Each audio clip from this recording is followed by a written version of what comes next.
believer in the Paracast, the gold standard of paranormal radio. And now, here's Gene Steinberg. With Gene and Chris back on the Paracast, our guest this week is researcher Stan Gordon, who tells us that there was plenty of activity of various kinds, cryptid encounters, UFOs, etc., Bigfoot in Pennsylvania, and we'll get that in a few moments. But right now, Chris is preparing to make a cross-country move. Or you're crazy enough to make a cross-country move. Yeah, especially during the winter. Yeah, a good friend of mine is not doing well. He's kind of going through some health issues, needs some help, and asked me if I would mind coming up and helping out for a while. You know, I was kind of in between moves anyway, so the chance to get a little bit, you know, kind of a new environment, a little fresher perspective, avoid the just withering heat that I had to undergo last year. So I'm going to be out there temporarily helping out on some projects and other things, but I'm going to be kind of out in the neck of the woods there where our today's guest, Stan Gordon, of course, is down in southwestern Pennsylvania, and I will be up in north central, just over the border in New York, but where I'm going to be staying, I look down over the border into Pennsylvania. So anything that happens up there, Stan, welcome back to the show. Anything that happens up there, I'll be your Johnny on the spot. Well, that sounds good because, yeah, I get reports from all over the state. Believe it or not, that this year marks 59 years of research I've been doing. I still have yet to have my own personal UFO or Bigfoot encounter, but over the years, I know there were a lot of incidents up in that general area, up in around Honesdale. I'm trying to remember, up Scranton, Wilkes-Barre, Sayre. Of course, you know about that famous case. The giant skeletons were supposedly found up there. I know we had incidents around Towanda. So over the years, I know there, in fact, have been a lot of reports. And also, not that far away on the other side of the border, going over towards Erie and McKean County and Warren County, and then up around Tionesta, which now takes you up to Allegheny National Forest. That area has been hot for years with Bigfoot activity. We had a Thunderbird incident up there last year. A lot of UFO reports, but I was up there giving a lecture at one of the Bigfoot conferences last year, and a lot of people came up to me and shared their personal encounters with Bigfoot. There's just a lot of history of weird phenomena up in that area as well. Well, I'm looking forward to getting back up there and experiencing a little bit cooler weather in the summer. Yeah, what is the weather like now, Chris, where you're going? Well, I'm going to be arriving. It's going to be a high of 25, a low of 14. So they're going into a little bit more of the freezer, polar icebox kind of scenario. But, and up here, geez, it's going to be 75 up here. So during this time of year, it's pretty nice around here, but a little bit more frigid back in New York State. Well, I made kind of the reverse trip 24 years ago from New Jersey, where it was snowing, going all the way to Arizona, so I don't know that I want to go back. Stan, if we're going to look at the area that Chris is moving to, what do you think is the most significant case there? Oh, my gosh. To be honest with you, I'd have to go back to my files because there have been lots of cases. I would tell you probably, just the top of my head, I believe that's up around Carbondale. Is that the general area where you're going, Chris? Do you know about that? Yeah. Well, you had that somewhat famous UFO incident that still, just like with Kecksburg, there's still a lot of curiosity and a lot of skepticism and a lot of theories on that incident happened. I believe it was 1974, if I recall, in Carbondale, Pennsylvania, where apparently a number of people saw a fiery object fall from the sky, allegedly into a small lake. Then there was all kind of stories that came out. It was making national news for days and local news. And then it got interesting because, as I recall, there were later some people claimed there was some military later involved. It's a long story. I have to go back and read the details. I was only indirectly involved in it back then, but there were other local investigators that did a lot of research on it. And there's some even in recent years that are continuing to investigate the case, and they believe there's a lot more to the story than a lot of people know about. So it's an interesting case, and maybe you have time to look into it when you get in that area. Yeah, that's a good idea. A friend of mine is a geologist and artist. He makes beautiful reproduction atlatls. He's involved with the Susquehanna Historical Society there, and I know he's mentioned some pretty interesting archaeological finds, copper and bronze, I think, artifacts and other things. I seem to recall him talking about the giant, the mound giants that they found. He'd be a good person to bounce that whole scenario off of. Of course, it's an area that's pretty well known for a lot of woodland culture mounds there. In fact, the property where I'm moving to is 105 acres on the highest mountain in Chemung County. Well, they call them mountains out there. Here it would be a small foothill out west there. But he has an Indian mound on his property, and they just, looking at the part that's kind of tumbled down the hill a little bit, they kind of started unstacking some stones, and they found some trade good items and some pipes, actually some old 1600 pipes from the mid to late 1600s, long-stemmed tobacco pipes, and found some other types of artifacts and stuff in there. And the whole area is just filled with all kinds of historical significance because of its proximity to the Susquehanna River, which is an important waterway, of course, back in the colonial days and into prehistory too, where the Indians were fishing and hunting and migrating up and down that river. So I've been to the area many times over the years, and I'm looking forward to doing some tramping around out there and getting down from altitude. I've been up above 4,000 or 5,000 feet now for 25 years almost. So it'd be good to get down closer to sea level. Very interesting. Yeah, there has indeed been a lot of activity in the general area where you're moving into. Yeah. I deal mainly in PA, but I do get reports from other states as well. And but I know just from memory, especially the 70s, 80s, I was getting a lot of reports from those areas up through there. And it was a very interesting, probably one of the best mass UFO sightings back years ago, not too far from there. That's over in Lycoming County, and that would have been around Williamsport, Pennsylvania. Yeah. And there was a very, very involved investigation. I mean, I interviewed multitudes of witnesses. There were other investigators in the area that was involved in it. This was a massive sighting. I'm trying to remember the year. I know it was in the 70s. I think it was about 1975, 76. I could be off a little bit. It was around there and there was multitudes of witnesses that observed this very large, solid, very low-level, huge boomerang triangular object. May have been more than one involved because it was reported right over populated parts of that town of Williamsport. Many, many people saw it. Now, historically, a lot of UFOs are completely silent. But the ones that make noise historically make a tremendous amount of noise. And some was like a loud whooshing sound or a humming. But in some cases, they make a terrific sound. In this case, it was like a train coming down the street, but there was no train around. And it was shaking and vibrating. The windows in the area, the animals are going crazy. People were running outside to see what it was. And some people were standing underneath this thing. It was only 150, 250 feet off the ground. And there were multitudes of eyewitnesses who saw it there in some of the nearby counties later that day. And it was making quite a bit of local news for several days. And there was a big investigation. I remember I did FOIA requests or whatever with the FAA, I believe the Air Force, the Navy. It was a very interesting, detailed case, and one that nobody ever came up with a solution for. Hey, guys, I'm going to break here, and we'll go back to covering these cases from Pennsylvania and New York State. We have Stan Gordon with Gene and Chris. You're in the Paracast.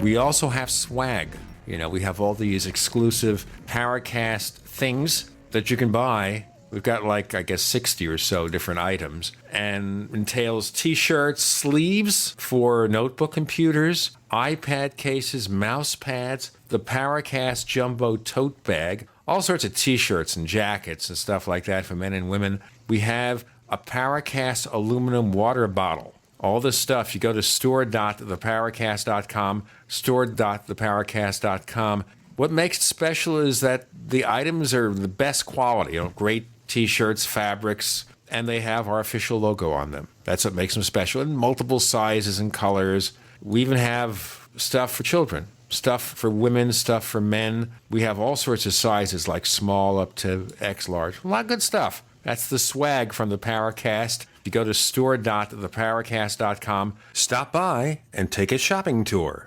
What would your life be like if you woke up each morning with new vitality, feeling better than you have in years, and you noticed a difference in your sleeping patterns, blood sugar levels, and had a sense of well-being overall? There's something that is changing thousands of people's lives, and you could be one of them. It's called Heart and Body Extract. Sharon Harris, co-creator of Heart and Body Extract, talks about the positive effects of Heart and Body Extract. What happens with the formula Heart and Body Extract is it's giving the body the necessary vitamins, minerals, amino acids, enzymes, and phytonutrients so the body will heal itself. And yes, the body does have the ability to balance blood pressure, balance cholesterol, clean and unclog the arteries. It can also work on balancing the circulation for diabetics. So the body is an amazing thing. It simply needs some help so it has the tools to heal itself. Heart and Body Extract gets results. To order your 2-month supply, call now, toll free at 866-295-5305. Order online at hbextract.com. Hear that? That's the sound of a house being trashed while a gang of thieves ransack the place. And what they don't steal will be destroyed.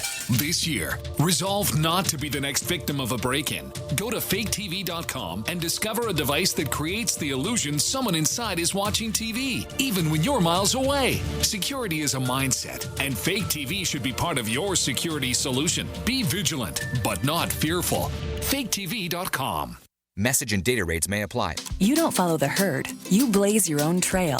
And you're as adventurous in the kitchen as you are in life. Whether it's paddleboard yoga or Peruvian steak, you're the first to try new things. So are we. We're Green Chef, the first USDA-certified organic meal kit delivery service. We offer delicious meal plans for 7 different lifestyles: paleo, gluten-free, keto, vegetarian, vegan, carnivore, and omnivore. Want to be the first of your friends to try Green Chef? Discover our exclusive introductory deal by texting the keyword FUN66 to 543-543. We believe that cooking, just like life, should be all about experience and flavor. And by exploring dinner options with Green Chef, you'll try new recipes, techniques, and ingredients for bold, new restaurant-level flavors. It's like enjoying a new cooking class, but in your own home. To experience this culinary adventure, text now and discover our exclusive introductory deal. Text FUN66 to 543-543. That's FUN66 to 543-543. Hi, I'm Kelly Cook, Chief Marketing Officer for Kmart and Sears. Every baby deserves the best possible start, but not all babies get one. March of Dimes is changing that. You can help us lead the fight for the health of all moms and babies. Join me and Kmart to March for Babies. Let's raise funds and be champions for families near and far. Together, we are building a brighter future. Sign up for Kmart's team today at marchforbabies.org. We'd like to hear from you. If you have a comment or question about the Paracast, send it to news@theparacast.com. That's news@theparacast.com. And don't forget to visit our famous Paracast community forums at forum.theparacast.com.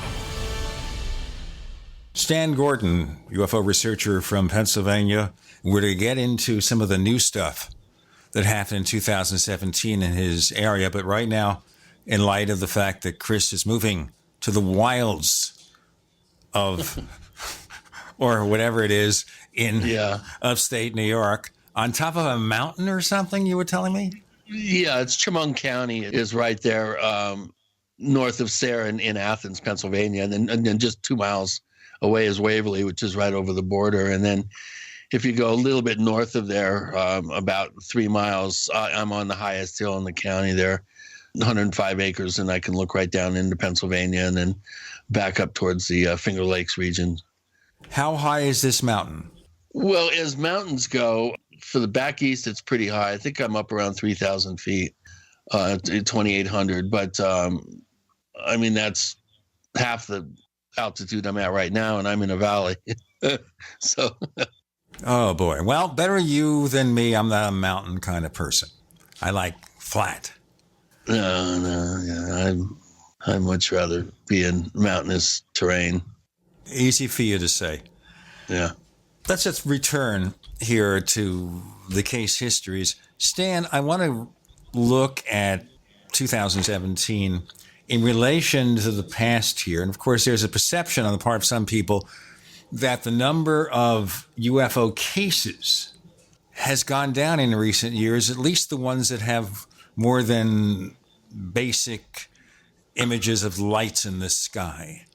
What's really happening out there? Are UFO sightings on the decrease? Are significant sightings on the decrease the same level or more?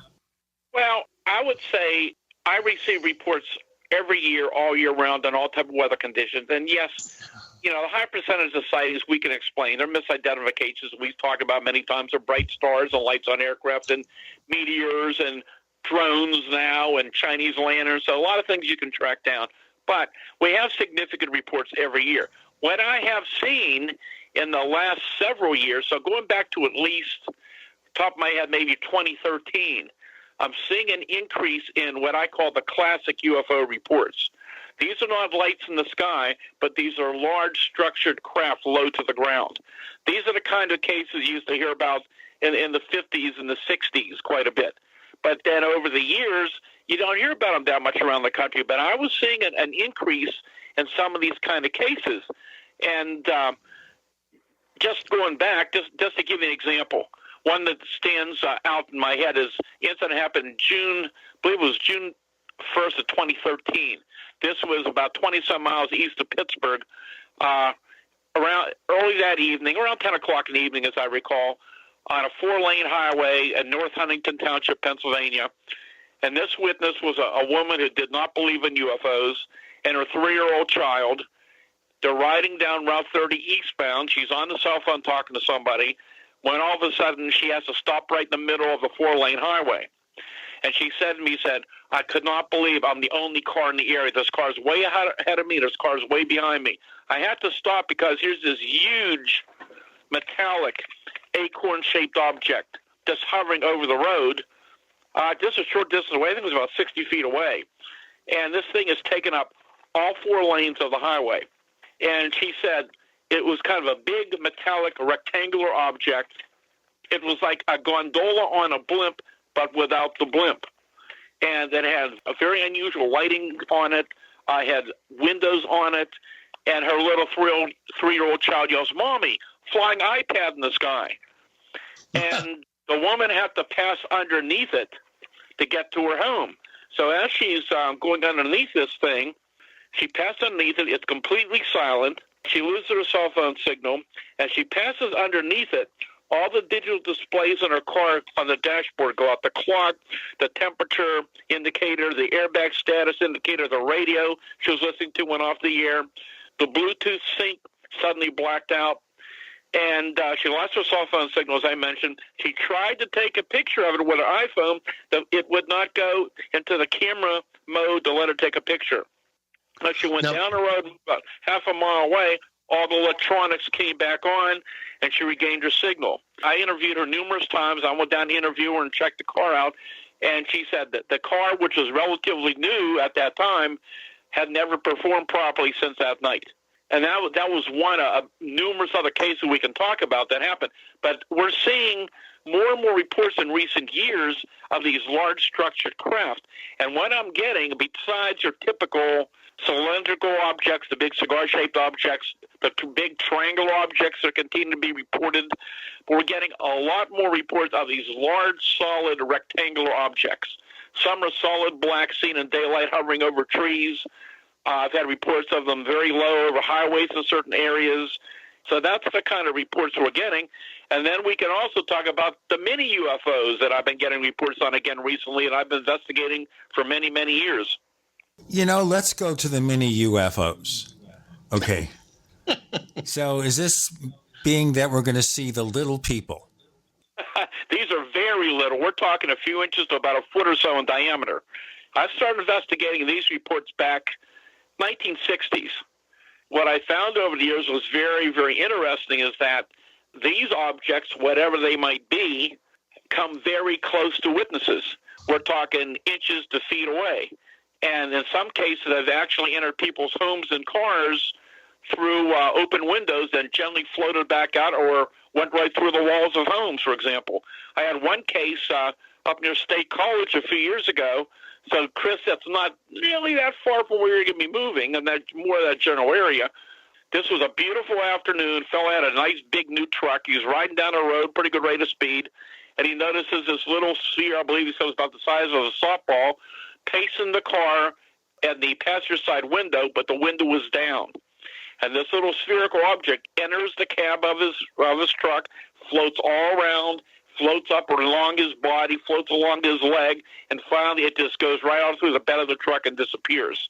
So those reports are really intriguing. Up towards Punxsutawney, where Punxsutawney Phil lives, years ago I remember interviewing a woman that told me she was in her kitchen, and one of these little spheres flies in through the window, and it's floating around in there. And what is her reaction? She grabs her broom and starts striking it.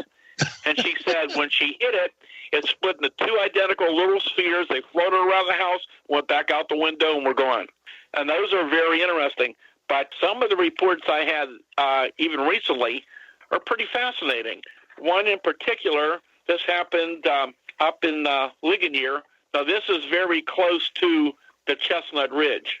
And that Chestnut Ridge is that 100-mile-long mountain range that runs from Preston County, West Virginia, to Westmoreland, Fayette, Indiana County. It continues to be probably one of the hottest areas in the country year after year for ongoing phenomena. So going back many, many years, we have many UFO reports, lots and lots of close-range Bigfoot encounters. We have encounters with other cryptids such as the giant birds, the thunderbirds, and black panthers, and other weird entities, and mystery booms, which, by the way, we've had in the recent weeks. Dan, we'll talk about the mystery booms in our next segment with Gene and Chris. You're in the Paracast.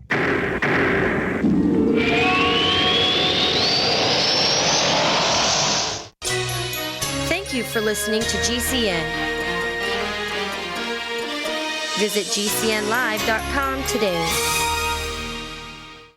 Frustrated trying to get business capital? Want to take the slow process and rejection out of the equation? GCNloans.com removes the slow, irritating approval process. Instead, get quick, simple funding. Powered by David Allen Capital, 80% of our pre-qualified clients are approved in days. Pre-qualify at GCNloans.com and get your money this week.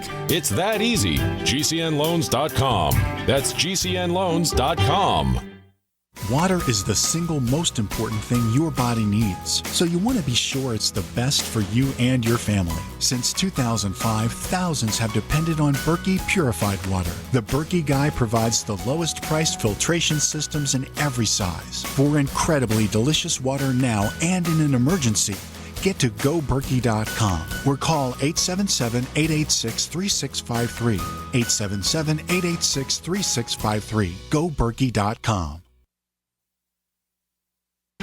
Over the last 4 years, 3 of the biggest online precious metals dealers have gone bankrupt and their owners put in prison due to theft and fraud. Having previously purchased precious metals, can you be sure you purchased the right product? Did you receive proper advice? Or were you stung by one of these companies? Miles Franklin has been in business for 29 years without receiving any material customer or regulatory complaints ever. Maintaining an A-plus Better Business Bureau rating and residing in Minnesota, the only state in America that regulates the precious metals industry, making doing business in precious metals with Miles Franklin the safest choice, bar none. Call us at 866-485-4346 and let us review your portfolio at no commitment whatsoever.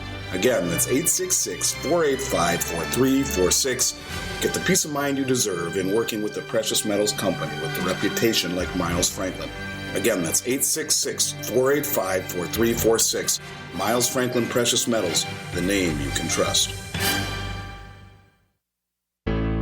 Many people write us about their experience with Extendivite. Allow me to read you a few from Amazon.com. By Mel. Great product. My husband and father-in-law use it regularly. Both my husband and father-in-law have had significant change in their blood pressure and overall health. By Amazon customer. It works for me. Returned to buy the tincture and the capsules as they were on sale during February. Unlike some other products, this one worked for blood pressure and occasional irregular heartbeat. Extendivite produced noticeable results after just 2 bottles, a 4-month supply. I take Extendivite 3 times a day, every day. I think the supplement has helped with my increased fitness regime and to lower my blood pressure. Tell us your story. Get Extendivite today. Call 1-877-928-8822 or visit heartdrop.com. Extend your life with Extendivite.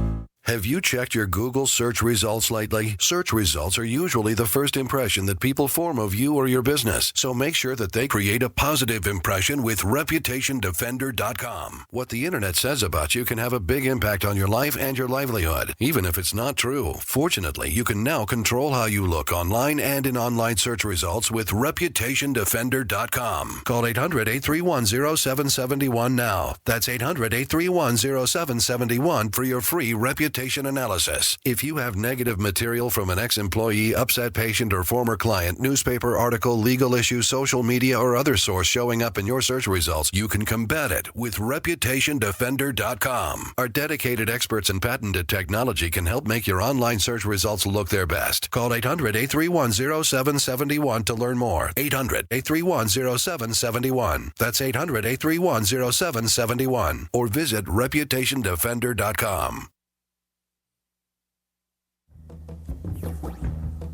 Hi, this is James Fox from Chasing UFOs. You're listening to the Paracast, the gold standard of paranormal radio. So, as we mentioned at the beginning of the show, Chris is planning his cross-country trip to New York. He'll be there by the time you hear this show, because it'll be broadcast the weekend of the 11th of February. We have Stan Gordon, Pennsylvania UFO researcher, talking about a lot of activity in Pennsylvania, cryptids, Bigfoot, UFOs, and we're talking about the mini-UFOs, the little people, the tiny ones. Now, what I'm thinking here is it possible there's a race of people out there that just happen to be real small? Or are we seeing just something that might be an illusion of something? Or, one of the theories for years have been these are some type of probes that are gathering data. They come close to human activity. I remember a case several years ago. There were several people in a parking lot that the mall had just closed here in Westmoreland County, and they were standing there when one of these little spheres comes floating by them, going against the wind. And one of the persons there was had been in the military. He said this thing floated so close he could easily reach out and grab this thing, but he wasn't about to do it. He said this thing appeared to be constructed, appeared to be intelligent. It was moving steadily against the wind, made no sound, but he wasn't about to grab it because he didn't know what it was. So that's been one of the theories. One had happened very recently, September 20th, not far from the Chestnut Ridge outside of Ligonier, where we're continuing to get all kind of weird reports and cryptids and UFOs and weird things. And this occurred in the early morning of September 20th, and a woman was sleeping when something awoke her, and she saw this light shining in the bedroom window, but she realized that there's no outside lights around there, so she got up and she went to the window, and she said suspended in the air, about 6 to 7 feet from the window and about 8 to 9 feet off the ground, is this very tiny silver dollar-sized diameter object that was kind of an odd color, kind of a yellowish pale green color. And the light was steady, but it was not real bright, and it didn't reflect any type of light around the surrounding, and it was not completely round, kind of more squashed like an egg shape. It hovered there, and then it was gone. That one was interesting, but then we had one that occurred down in Fayette County. And Fayette County is one of those areas along the Chestnut Ridge. So in southwest PA, that's Westmoreland, Fayette, and Indiana County. hotbed reports every year. October 25th, early morning, about 6:45 in the morning, this man, he was going down the steps to the driveway to warm up his wife's car because it was a very cold morning. It was around 35 degrees. And he's walking down. The whole area is well lit around the car.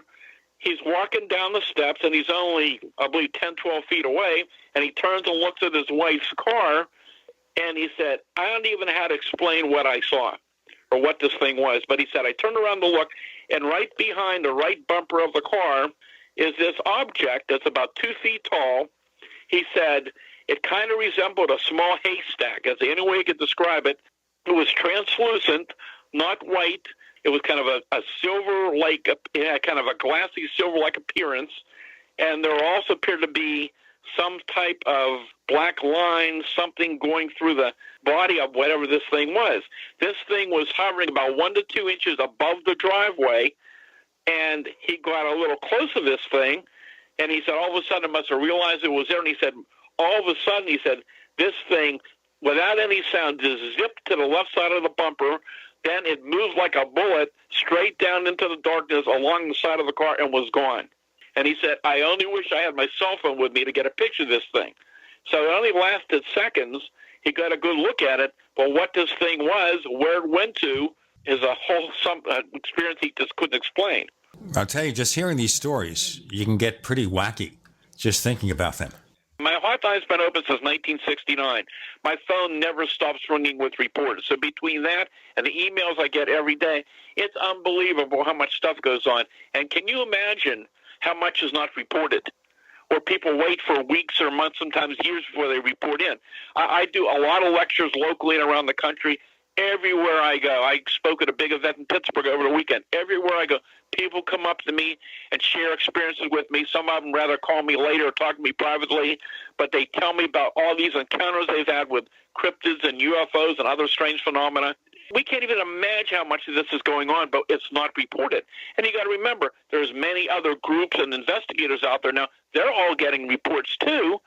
So this is a phenomena that is much more active, much more common than many people realize. Are we seeing, or have you followed that much, are we seeing areas of the country where we're getting an unusually high percentage of stuff? I really, to be honest, I couldn't tell you that. I do try to monitor a lot of information around the country, but I'm so busy just focusing on Pennsylvania, I'm not aware of that. Just in Pennsylvania, Bucks County, Fayette County, Westmoreland County, these are some of the per capita. I think Bucks County is third in the country for per capita UFO sightings. And of course, all along that, I guess it'd be the west side of the Alleghenies there, that Chestnut Ridge area, as you mentioned, has just been, every time that we have Stan on the show, he's got a whole new slew of sighting reports that have come from that particular part of the state. It's an area I can't wait to go investigate there down around the border there with, I guess it would be around Morgantown, correct? Or that Chestnut Ridge. The edge would be going over in that general direction, then coming back to the southwest Pennsylvania. Indiana would be at the north of Chestnut Ridge, and then Morgantown would be at the south end.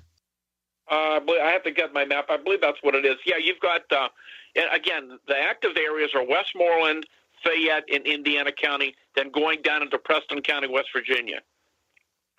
Right, okay. Yeah, and yes, it's very active. In fact, I don't know if you've seen it or not, but October 20th of last year, Seth Breedlove, I think you might be aware of Seth, that has Small Town Monsters. He produced a film, which I did a lot of, I was involved deeply in the film. It was called Invasion on Chestnut Ridge, which is on Amazon right now. And a number of very interesting witnesses came forward for the first time to share their encounters with some of the Kecksburg case and UFOs and cryptids. And it's a very fascinating new documentary.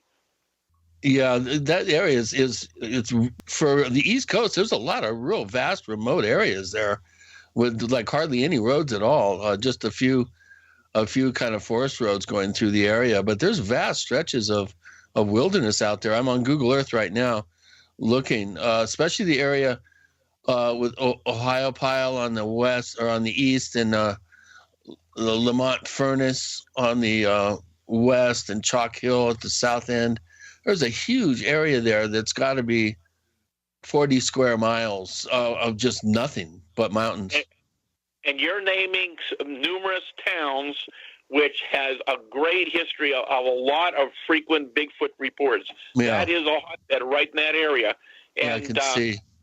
Right, outside of Fairchance in that general area, May 10th of 2016, there was amazing Bigfoot encounters that my associate Jim Brown investigated, and I've had many cases from up there, but that day, these two men were riding down this very thick, very rural road in that area, which has a lot of history of these incidents. It was a pouring down rain, and this huge 7-foot-tall, hairy Bigfoot creature comes down the left side of the road and stands 20 feet in front of their vehicle in the middle of the road. It's standing there looking at them. They're standing there. There's two men in the car looking at it. This goes on for a short period of time. At one point, the fellows in the car actually moved their vehicle right up to this thing, and they actually have the bumper of it against the knees of the creature, and it turns around, put its hands on the front of the car, then backs up and walks down the road off into the woods. Very, very interesting, very detailed case. You go to my website, stangordon.info, you can read the whole report on there. And it's just been an area where we had reports. I've heard of a report in recent weeks, not far from there, from another individual. And it's just a yearly phenomenon. It goes on all the time. And I can tell you, the stranger the report, the more reluctant a lot of the witnesses are to come forward. But let's do our break here. We're going to have more of these unusual cases from all over Pennsylvania and environs. More to come with Gene and Chris and Stan Gordon. You're in the Paracast.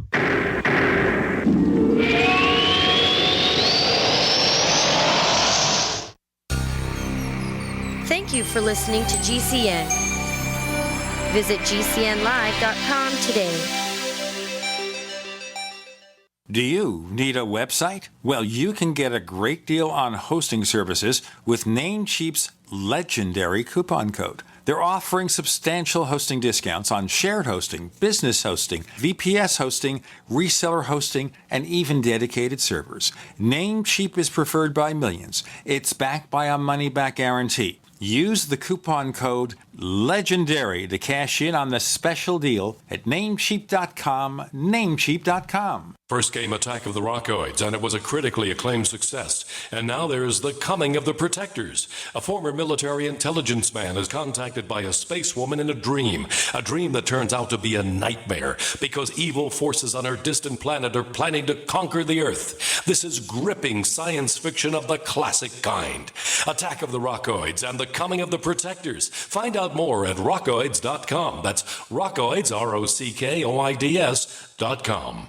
The answer to being in control of your own healthcare is freedom from insurance. Become part of a group of self-pay patients that come together to share in each other's medical expenses. Individual share amounts begin at $107 a month and $347 for families. Choose from 3 health sharing programs. Holistic treatments may be eligible for sharing. See guidelines. Discount programs available for dental, vision, and pharmacy. Go to libertyoncall.org. That's libertyoncall.org. Hawaii was a wake-up call. Don't be caught without a disaster shelter. Atlas makes an all-disaster shelter that will protect your family from fallout, tornadoes, and hurricanes for only $99.99. That also includes the NBC air filtration system, solid steel construction with an airtight, bulletproof door. That's right, for $99.99 and up. Call 1-855-4BUNKER or go to iwantthatshelter.com. Atlas Survival Shelters, the world leader in fallout shelters. Anytime, any place, anywhere. Radio remains the most intimate of all forms of media. At home, at work, in the car, on smartphones. Over 90% of consumers still listen to radio every week. That makes choosing radio as a place to advertise your business one of the best decisions you can make. Email advertise@gcnlive.com and partner up with an experienced GCN representative. Advertise at gcnlive.com. Easy, affordable, effective.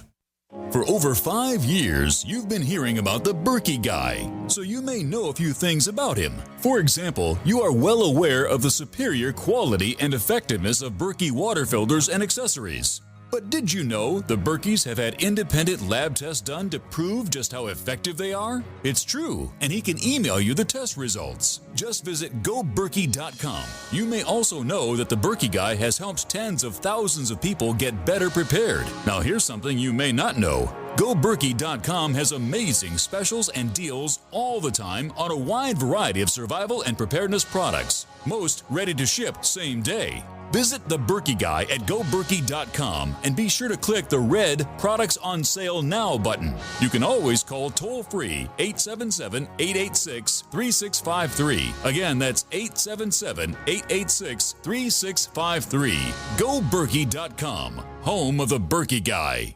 Hunters, anglers, campers, and survivalists. Get back to nature. Expand your horizons with the highest quality, most versatile, unique slingshots and sling bows on the market at slingbow.com. Sling bow products are compact and models start from just $17.98. They're perfect for your bug out bag or storing in your vehicle. Give yourself and your loved ones the excitement and tradition of sling bow. A new frontier in archery and truly modern twist on this primitive survival tool. Feel the thrill only at slingbow.com.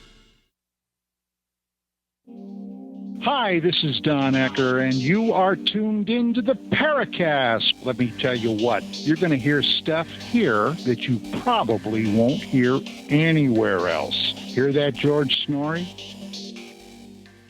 We have a second radio show we'd like you to listen to. It's called After the Paracast. You can only download After the Paracast if you subscribe to Paracast Plus. For more information, go to this site, plus.theparacast.com, plus.theparacast.com. We offer subscriptions beginning at $1.49 a week. We offer a version of this show free of the network ads and lots more stuff, common always, at the Paracast Plus. Stan Gordon is telling us about all the strange and unusual encounters across Pennsylvania year after year. Now, I brought this up before in terms of intensity of activity. Do you have stats comparing the number of events in Pennsylvania in 2017 compared to previous years, UFOs, Bigfoot, cryptid encounters? You know, I did it for years and years. I have three. My time now is very limited compared to what it used to be. I'm still extremely busy doing this, but I've got three young grandchildren, which my wife and I are spending a lot of time babysitting. And I wish I had more extra time to do it. So unfortunately, I don't.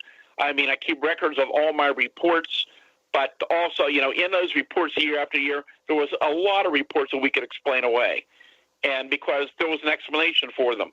But I keep records of all my cases, all my reports, but I haven't seen anything significant in the way of a major outbreak or major increase in unusual activity, because I get reports since 1973 when we had that major UFO Bigfoot wave here. And there have been periodic waves every once in a while, but nothing major like that. But we're getting those very intriguing incidents, and I'm just really basically focusing on those really interesting, detailed cases because they're the ones that are most important. For those who have something weird happen to them, is it still just call you or something? Well, again, a lot of people call me. You know, I still get out as best I can cases that warrant investigation. You know, back in this 1970, I had founded my first group. That was the Westmoreland County UFO Study Group. And it was probably the most active in the field in the country for years and years. By 1973, we had started as a small group here in Greensburg in the Pittsburgh area. By 1973, we had covered the whole state of Pennsylvania. And the group was kind of unique in that the majority of people involved were research specialists. We had scientists and engineers and technicians and chief police officers and former military intelligence people, and went on and on and on. And 1973, as more and more people were finding out about us, actually, we began to get referrals from the state police and other agencies. We were just overwhelmed with reports, and then that major outbreak occurred in 73, so we were lucky we were already established, and we were just out there day and night investigating reports. So I expanded, and I had two other groups over the years, and since November of 93, I've been working as the independent researcher, but I maintain contact with many other researchers and groups around Pennsylvania, around the country. I still have some of the my original research people I still work with. So if I'm unable to get out, and can't do as much as I used to do, but I got as much as I can in case of warranted or other people that I'm aware of can go out and investigate in some cases. But I interview people all the time, and these reports are ongoing. So people, yes, they can call me anytime and talk to me.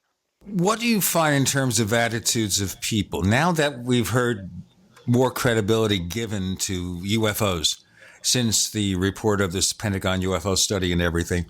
Do you see any change in attitude among the people you talk to? Not really, because, what I found years ago, and it still goes on all the time, a lot of people call in, but they're very reluctant. At first, they don't want to give their names out. They want to make sure I'm not going to laugh at them. They want to share their experience and find out if other people have these encounters. But so many of the people I interview over the years are people that did not believe that UFOs or cryptids could exist until they had their own personal encounter. And for so many of these people, it was a life-changing event. I mean, I'm still in touch with some witnesses from probably 20, 30 years ago or more, and I run into and talk to them every once in a while. And some of these people's lives have never been the same since they had their encounter. So this is something you deal with quite often. But people report when they see something. Some people have seen more than one thing in the past. Some people have never seen anything until this one particular time. And again, a lot of the reports come in, and initially they sound very strange. At least the people think it's strange, but we can track them down. For example, we've had some very bright fireball meteors over this area in the last 6 months. We've had other events with the Chinese lanterns and with drones and, just a lot of things that look strange, but we can track them down and figure out what they are. But some of these reports we've had in the last few years of these huge solid craft, even in daylight. And a lot of our reports, by the way, about cryptids and UFOs are in daylight. They're not at nighttime. That's also interesting event, too, that these things are in situations where it's a lot more difficult to just mistake something. Exactly. And with so many of these Bigfoot reports we've had over the years, these are not like you see on some of the TV shows where they see a shadow in the dark a half a mile away. Many of these are cases where people were 10, 15 feet, sometimes closer away from these creatures. They had very, very detailed looks at them. And over the years, going back even to the 70s, we had incidents where there was more than one creature seen together. And in so many of those cases, my teams would get out to these locations within minutes, hours after they occurred, and there would be trails of footprints. So, and in many cases, we make casting of these tracks. But also, my whole theory on Bigfoot and my idea about Bigfoot has changed somewhat dramatically, and I wasn't expecting this, believe me, because I started this in 1959 when I was a kid. And I was 16 years old when the Kecksburg UFO incident happened. So I began to document that information I was breaking on the news, and I began to go out into the field to investigate cases firsthand at that time. So I've been out in the field since 1965. It's just very interesting, all the people you talk to. I've interviewed thousands of witnesses now. I've seen a lot of evidence, but what I knew about Bigfoot back in those days was that if this was something real, these creatures were real, they appeared to be some type of unknown primate, some type of unknown zoological specimen. And I interviewed people back in those days. We had a little area, small area, down around West Newton and what they call Lober, where they had a lot of creek areas, a lot of woods, and back in the 60s, they had what they called the Lober monster, was 7, 8 foot tall, covered with hair, leaving large footprints down there. And there have been repeated sightings ever since then, even the last few years, by different people. And so I always felt that Bigfoot was probably an unknown primate. So then these events of 1973 come around with that major outbreak, and as all these reports are coming in, and again, back in those days, you got to remember, no cell phones, no internet. People generally, in a lot of cases, were calling the police first, and then we were getting the reports from them, or they investigated, or we investigated, or we both did. And some very strange things began to turn up. For example, with the tracks, we'd get out there, and I had the anthropologist, by the way, in my group, and we had all kind of scientists in the group, and we were very skeptical but open-minded. But here's tracks that suddenly stop and vanish when there should have been more tracks. Even in snow, in fresh snow, with no other tracks around, you would have these large footprints with these great strides between them that would suddenly stop and disappear. And that was it. It didn't make any sense. And then we began to see some odd patterns back then. We'd have a UFO sighting in a particular area. Within minutes to hours to days later, we would have a Bigfoot sighting or vice versa. And then, as we've talked about in the past, we had some of those amazing cases of UFOs and Bigfoot seen together at the same time and place. And Chris mentioned the Ohio Pile a little bit ago when you're looking at the map along the ridge. And that's where that really amazing UFO Bigfoot incident happened. That was the case that convinced me and my team that there was a lot more to the Bigfoot phenomena maybe than just a flesh and blood explanation, that we may be dealing with something that's much stranger indeed. And if you want to get into that, I've worked on multitudes of cryptid cases, even in recent years, which suggests more and more that we're dealing with something that maybe, for a lack of a better term, is interdimensional. Yeah, well, I've always, we've discussed this actually together prior on one of your prior visits where, my brother had a sighting where there was just, 4 footprints and then there was no tracks at all in very pristine ground for leaving trace evidence. There was no tracks coming to the road and no tracks leaving the road. So either the thing learned how to fly or someone said, well, maybe it climbed up a tree, and that's also a possibility. But there is something beyond pure just cryptozoological flesh and blood explanations here. I'm more than happy to dive into that whole realm with you. Okay, guys, I'm going to stop it here, and then we'll dive next segment. Also, Chris, we have a few questions you might want to go to from Question Bank. We have Stan and Gene and Chris. You're in the Paracast.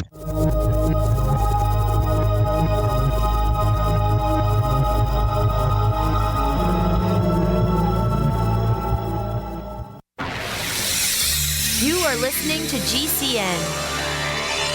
Visit GCNlive.com today. Attack of the Rockoids has been well received by critics and readers alike. It's a thrill-a-minute story you'll never forget.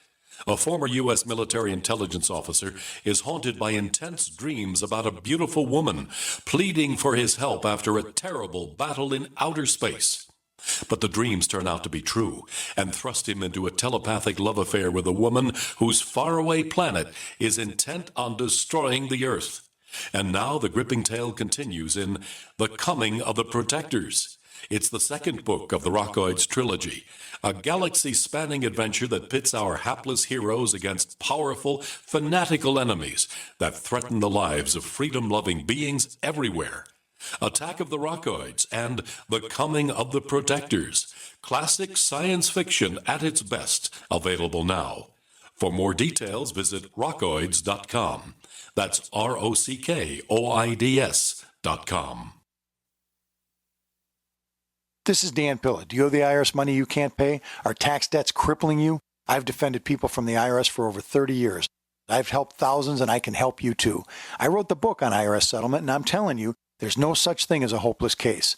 Call 800-34-NO-TAX to finally get free of IRS debt. With the IRS's new programs, there's never been a better time to solve your problem.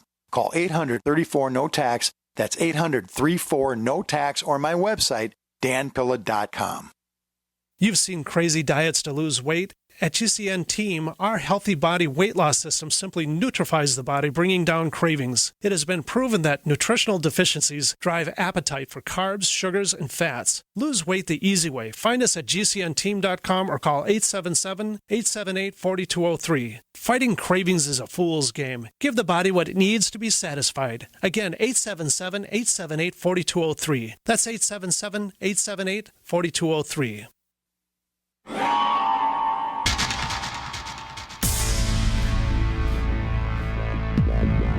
Welcome back to the Paracast, the gold standard of paranormal radio. And now, here's Gene Steinberg.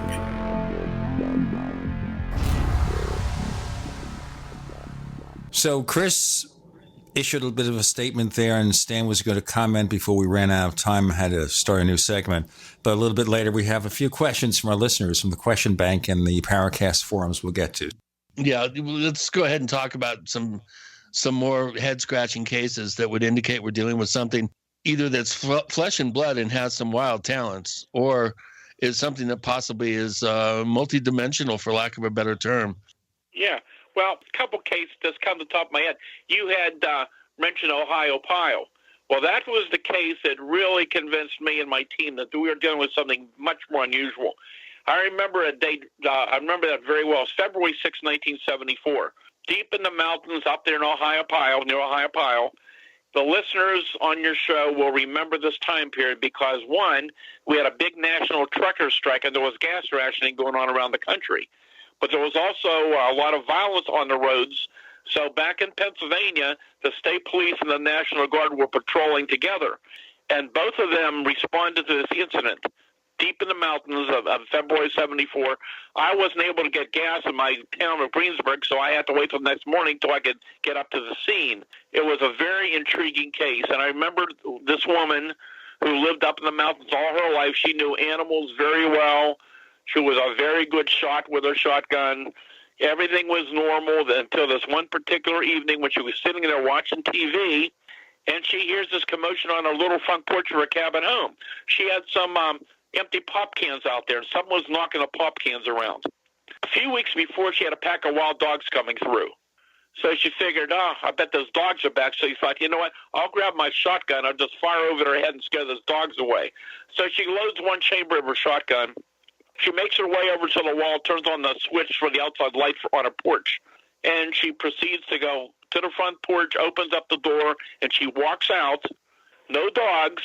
And there, standing in front of her, a few feet away, is this huge, hairy, Bigfoot-type creature with its arms straight up over its head. The many, many times I interviewed her, she never called it a Bigfoot. She said it looked like a great big hairy ape. So what does she do? She aims her shotgun at it, and she fires right into it.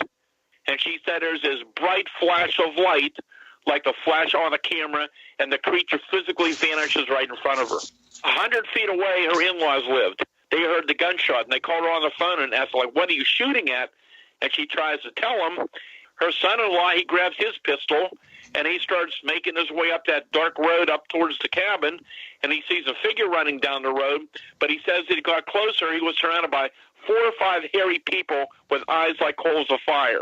He started shooting at them randomly, ran into the cabin, and it was about that point when they were looking out the window, and they see this large object with different colored lights on it, like a big Christmas ornament hovering over the woods at the same time. And that's when they called the state police. By the time the state police and those guardsmen found their way up to the mountain up to that home, whatever was going on, well, it wasn't really back to normal, because I talked to the primary state police investigator, and he said, I don't know what happened up there, but something was really weird. That he based on the animal reactions. Now, I told you I've never personally seen a UFO Bigfoot myself, which is true, but I have been out on the scene within minutes after some of these Bigfoot encounters. So this has been noticed in various type of livestock and horses and cattle and cats, and different people have told me about seeing this at different times, but it's been very apparent in dogs. That even the most vicious dogs, when they're close to these creatures, they just are like completely paralyzed. They won't bark. They don't move. They cower. They hide. People told me they've watched them inside of their pens, and their eyes will move around, but they won't make a sound. That's something that's been very, very common. And people told me that sometimes 2 or 3 days later it took before the animals would get back to eating properly. Another thing that was interesting about that case, here's one of the many little tidbits I uncovered about the Bigfoot. You don't hear about a lot, but I've had numerous cases over the years where people were encountering Bigfoot and other phenomena on their properties, and they would talk about hearing this strange metallic sound, like tearing metal, something hitting metal. And here she's talking about the metal, the cans of pop that were knocked around on her property at the time that attracted her to go out to see the creature. But that was the case among others, and that wasn't the only case I have like this, which suggested that we're dealing with something more than this flesh and blood nature. Chris, you want to move to a couple of questions? We have some really good questions from Eric the Red, who's been a forum poster since January 2013. And he doesn't come out very often, Stan, but our better guests like yourself tends to bring out the better questions. He's got a whole slew of them here. He's wondering if you think it's likely that Bigfoot exists, which obviously you do. And being that's the case, aside from the evidential problem that precludes many people from accepting its existence, do you think that there's a psychological barrier to accepting it? Perhaps the idea of another bipedal, highly intelligent, and roughly human-like creature somehow upsets our human identity. Why do you think people have such a problem accepting the possibility of Bigfoot? Well, I'll tell you what, it's not just the people who have never seen one that have a problem dealing with. It's also the people that once they see it, yes, for many people, it's very emotional for them. Psychologically, some people claim, that's affected. I mean, I know witnesses from years ago that have these encounters, and they still can't deal with the fact they know they saw it. They can't believe they encountered something that's not supposed to exist. That's the whole problem with the phenomena. I've interviewed hundreds of people who've seen these things now. The high percentage of people are those who, again, would never believe that these things could exist until they had their own personal encounter, especially hunters. I've interviewed many hunters who spent years and years out in the woods. I remember one guy years ago, he was hunting in an area, and he noticed that day, from what I recall, that he hunted in this area all the time and generally was fluent with wildlife. He goes out, he's walking around for hours. There's no birds, there's no rabbits, there's no wildlife sounds. It was just like everything was gone. Very common in areas where Bigfoot has been around for a short time. And he said he began to have the feeling something had been following him. And it's getting about dusk, he starts returning to his vehicle, and he happens to turn around, and he looks, and up on the hill is this huge, hairy, 8-foot-tall, hairy-covered creature standing there staring at him. And he said, my God, that thing could easily just turn my vehicle over. But he went out of there, and he said he went home, and he sat back in his chair. He had an old house. It was with high ceilings, and he said, my God, that thing was as tall as my ceiling. And he said he never would go back out in the woods again after that. He spent year after year in the woods. Wow. And, you brought up, Gene, a few minutes ago, you talked about, could these things fly? Well, I'm not so sure they can fly, but that's something that some witnesses have brought up. And I remember that detail from one outstanding Bigfoot case. And this was a fella, I rarely use names because most people don't want their names used. This gentleman in particular gave me permission to use his name after his incident because actually after he saw it and he became a little more adjusted to what happened, he actually went on some radio and TV shows with me back in 73 to tell the people that it is real. I didn't believe it. I saw it myself. It's out. Something's out there. But anyhow, this fellow's name was Chester. This happened outside of Latrobe, Pennsylvania, not far from the Ridge, in a little town named Whitney, Pennsylvania. I believe it was Labor Day morning, 1973. The night before, he and his wife and neighbors were sitting on their patio outside, and they were reading the local paper that was covering some of the Bigfoot stories in the area, and they were just howling and laughing and making fun of this thing. And he's laughing out loud, come on, Bigfoot, I want to see you. Well, lo and behold, I believe it was about 4 o'clock in the morning, he's asleep, his wife's asleep, and he hears this big bang against her mobile home, and he gets up to look in the dark. He left the lights out. He thought somebody was breaking into his garage behind his mobile home because he had a nice antique car there, and he looks out the window, and standing right on the opposite side of the window, so within a foot or two away from him, but its back is looking away from him, is this 8 to 9 foot tall, hairy creature with long arms, holding the arms in front of its body, looking away from him towards the house next door. Let's continue with the story. I'll tell you, don't go to sleep after this. You're going to get up real fast. Stan Gordon, Gene Steinberg, Chris O'Brien, you're in the Paracast.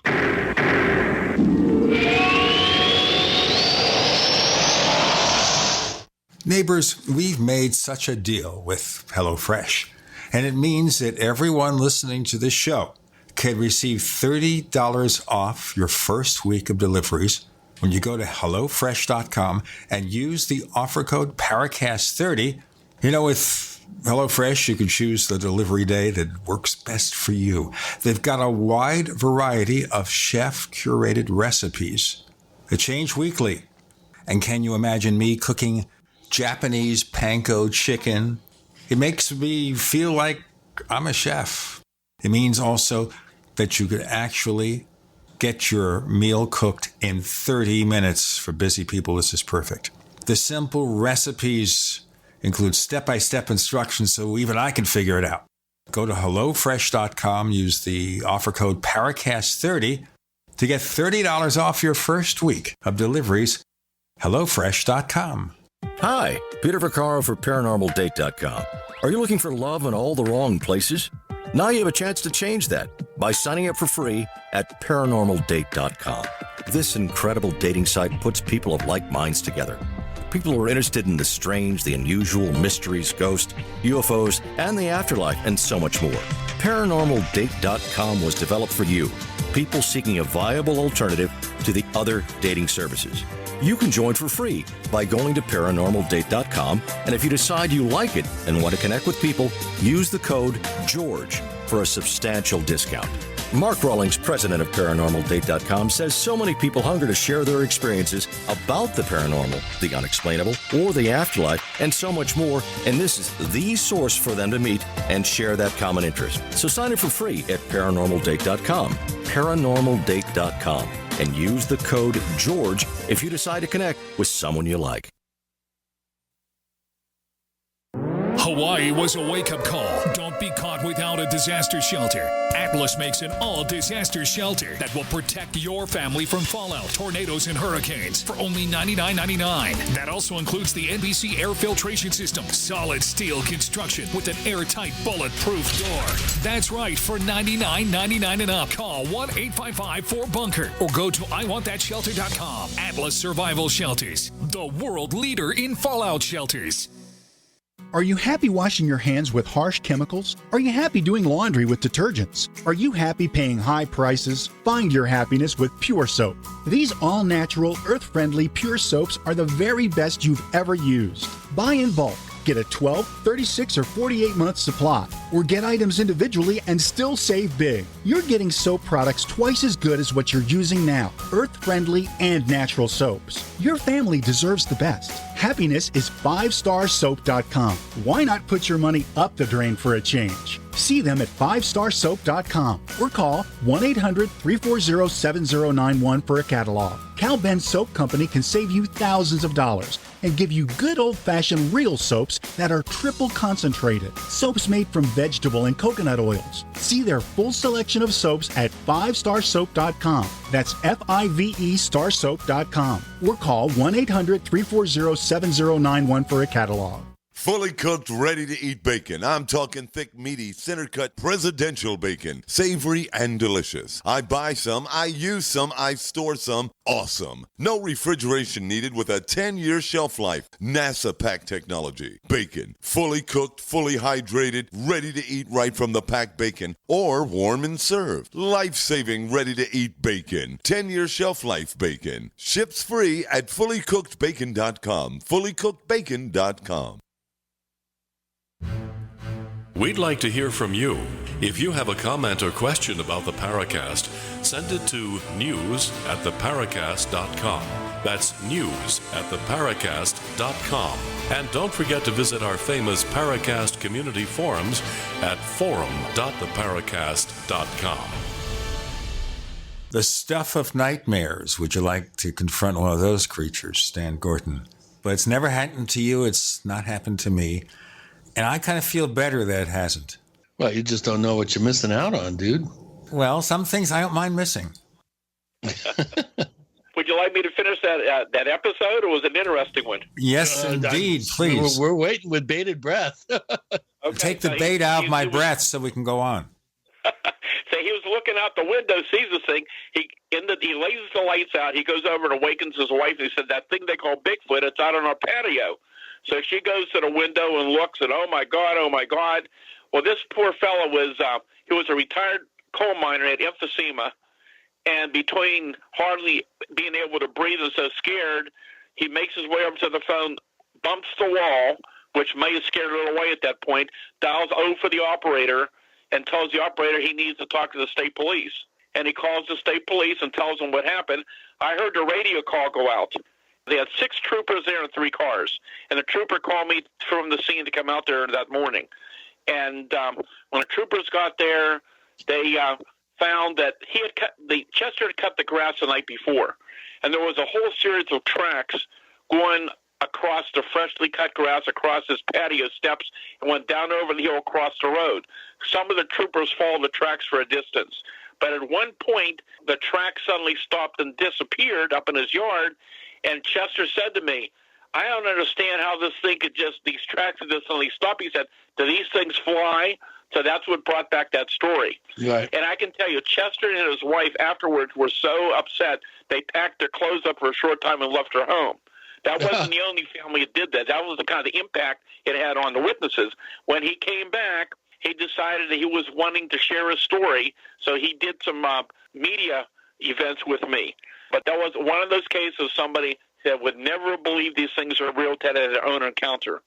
Yeah, and you brought up a very interesting point before that you talk to people years later, and I think some investigators in our shoes have gotten used to it. It's not a surprise anymore that people have really been changed by these experiences, and they had a profound impact on their reality view, their ways of looking at their surroundings, impact their behavior, not wanting to go out in the woods again, that sort of thing. When people say that, oh, these are just people with overly fertile imaginations or, hoaxers, people that were looking for attention, I beg to differ. Sure, there's probably a few of those types out there, but I think the majority of at least cases that I've investigated and the vast majority of witnesses that I've encountered and talked to, they all seem legitimately impacted by their experience, and it just makes, I think, most people more curious, really. It makes them really want to get answers. And basically what I'm hearing from you, Stan, is pretty much the same thing, that these are life-changing and life-altering experiences, and they really do impact people.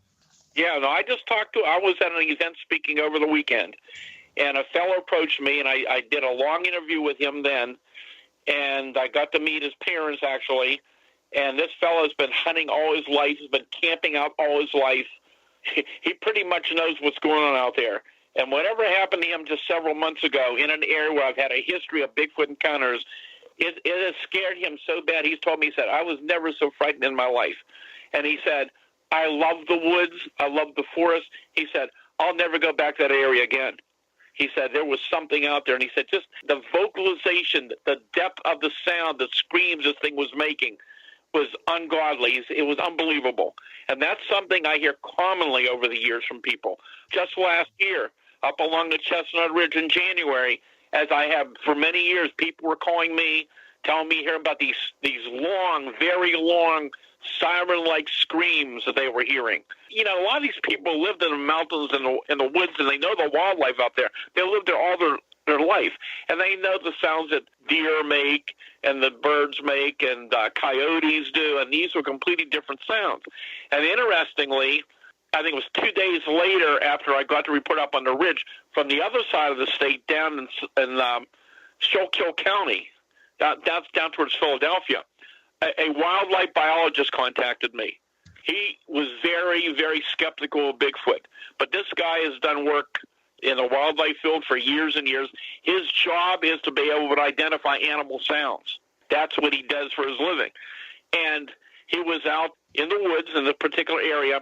I believe he told me he heard it 3 times in 2 days.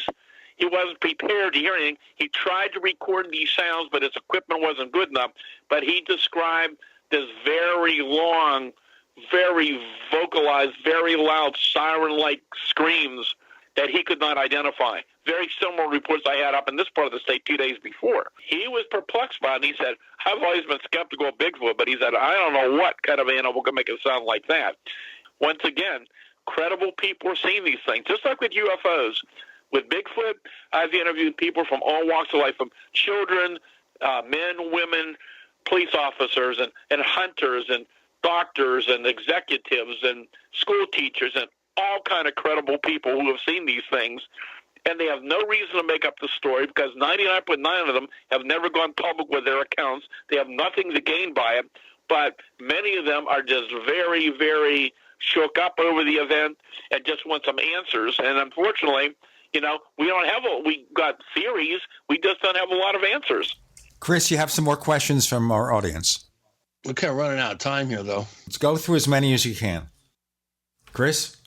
Well, along those same lines, Eric the Red, Stan, has another question about about the whole acceptance of this particular phenomenal mystery. As people have been pointing out the last 3 weeks, there seems to be all of a sudden more acceptance of UFOs because of this recent Pentagon, I guess, revelation about Pentagon interests, which I'm sure you and the vast majority of our listeners know what I'm talking about. And here's another question that deals with that realm, but with Bigfoot, and that is, there are an unprecedented number of recorded firsthand encounters with Bigfoot, and every week a variety of Bigfoot-related podcasts feature firsthand testimony from alleged eyewitnesses. The social penalty for reporting these experiences is probably diminishing over time. Do you have any sense, Stan, of the timeline we might be in for general, public acceptance of the existence of these creatures? How close are we to getting some sort of consensus? Something short, obviously, of a bona fide remains or absolutely slam dunk physical scientific evidence. At the rate we're going now, how long would you see before general acceptance of these creatures? It may be one of those things just like with UFOs. Yes, when that report came out, I believe in December, and there was a lot of publicity about it, I mean, that may have helped to encourage some people to talk. But with the UFO phenomena, having started my research back in 1959 and talked to thousands of UFO witnesses, I mean, periodically over the years and in more and more recent years, with all the TV shows about it, with all the internet information about it, people are more and more willing to discuss the UFO phenomena. As the many lectures I give and places I speak about it, I see a huge public interest in all of these reports, but UFOs and Bigfoot, and people are more and more willing to talk about the UFO stuff. Okay, I got to break it here. I have to break it. With Gene, Chris, and Stan, you're in the Paracast.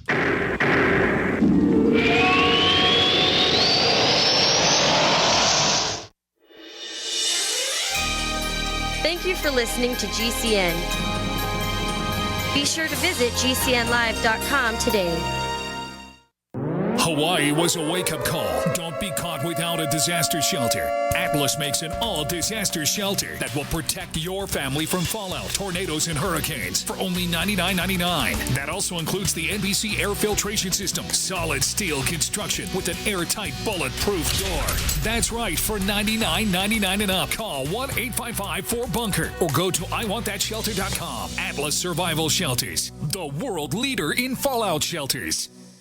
Hi, this is Ted Anderson. I'm here to tell you about GCNtelecare.com, a team of board-certified doctors assisting you 24 hours a day, 7 days a week, 365 days a year. Within 15 minutes of registration, care your family can afford. Revolutionizing the healthcare industry, virtual consulting providing diagnosis of non-emergency medical issues by phone or secure video on computer or smart mobile devices. GCNtelecare.com, virtual care anywhere. It's been said, any society is only 3 missed meals away from chaos. Those times may be near. Think about it. Our country faces multiple terrorist threats and aggressions from Russia and North Korea. Social unrest and violent marches yet again may lead to looting of stores and city shutdowns. And our crumbling infrastructure leaves our power grid vulnerable to long-term outages from a single cyber attack. When the chaos from any one of these threats arises, the government knows it can't provide during a widespread national emergency. That's why you need your own plan for self-reliance. That's where My Patriot Supply comes in. Get a 4-week survival food supply for only $99. That includes breakfast, lunches, and dinners. Order online at preparewithgcn.com. $99 for 4 weeks of survival food that tastes like homemade cooking and lasts up to 25 years from My Patriot Supply. Get your kits today at preparewithgcn.com. Free shipping is included. Preparewithgcn.com. Non-attorney paid spokesperson. Could your house go into foreclosure? Are you behind on your mortgage payments? Does it seem like the bank has no interest in helping you save your home? And you feel like you have nowhere to turn for help? Then we have good news for you. Foreclosure Protection Services can help save your home as they specialize in foreclosure assistance. That's all they do. If you're behind on your mortgage payments, being threatened with foreclosure, have been denied a loan modification, or been the victim of a predatory loan, it's critical that you call Foreclosure Protection Services now at 800-667-9035. Their network of attorneys and their agents are available to speak to you now. If you're behind on your mortgage payments, Foreclosure Protection Services can help stop the foreclosure process. Call today before it's too late. New laws are in effect that may save your home. Call Foreclosure Protection Services now at 800-667-9035. 800-667-9035. That's 800-667-9035. Warning, if you're drowning in debt you can't afford, do not let the credit card companies trick you into thinking that you have to pay it all back, because you don't. What the credit card companies don't want you to know is that there's actually a way to get debt-free without paying off your entire debt or going bankrupt. If you have $5,000 or more in credit card debt, you now have the right to let us settle that debt for a fraction of what you owe. For free information, call Credit Associates now. 1-800-959-5759. We'll even show you how much money you could save. If you can't afford to pay off all your debt, do not let the credit card companies trick you into thinking that you have to. Call Credit Associates now for free information on how to get debt-free faster than you ever thought possible without debt consolidation or bankruptcy. We depend on your success and offer a guarantee, so there's no risk. For free information, call now. 1-800-959-5759. That's 1-800-959-5759. 1-800-959-5759.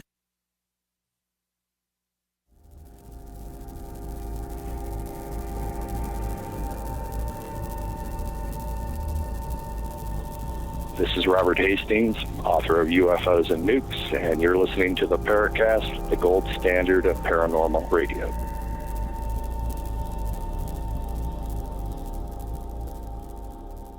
So a little bit later, we'll get into more of the public attitude, and I want to ask you more about that, particularly with regard to UFOs. You want to hit a question or two more, Chris?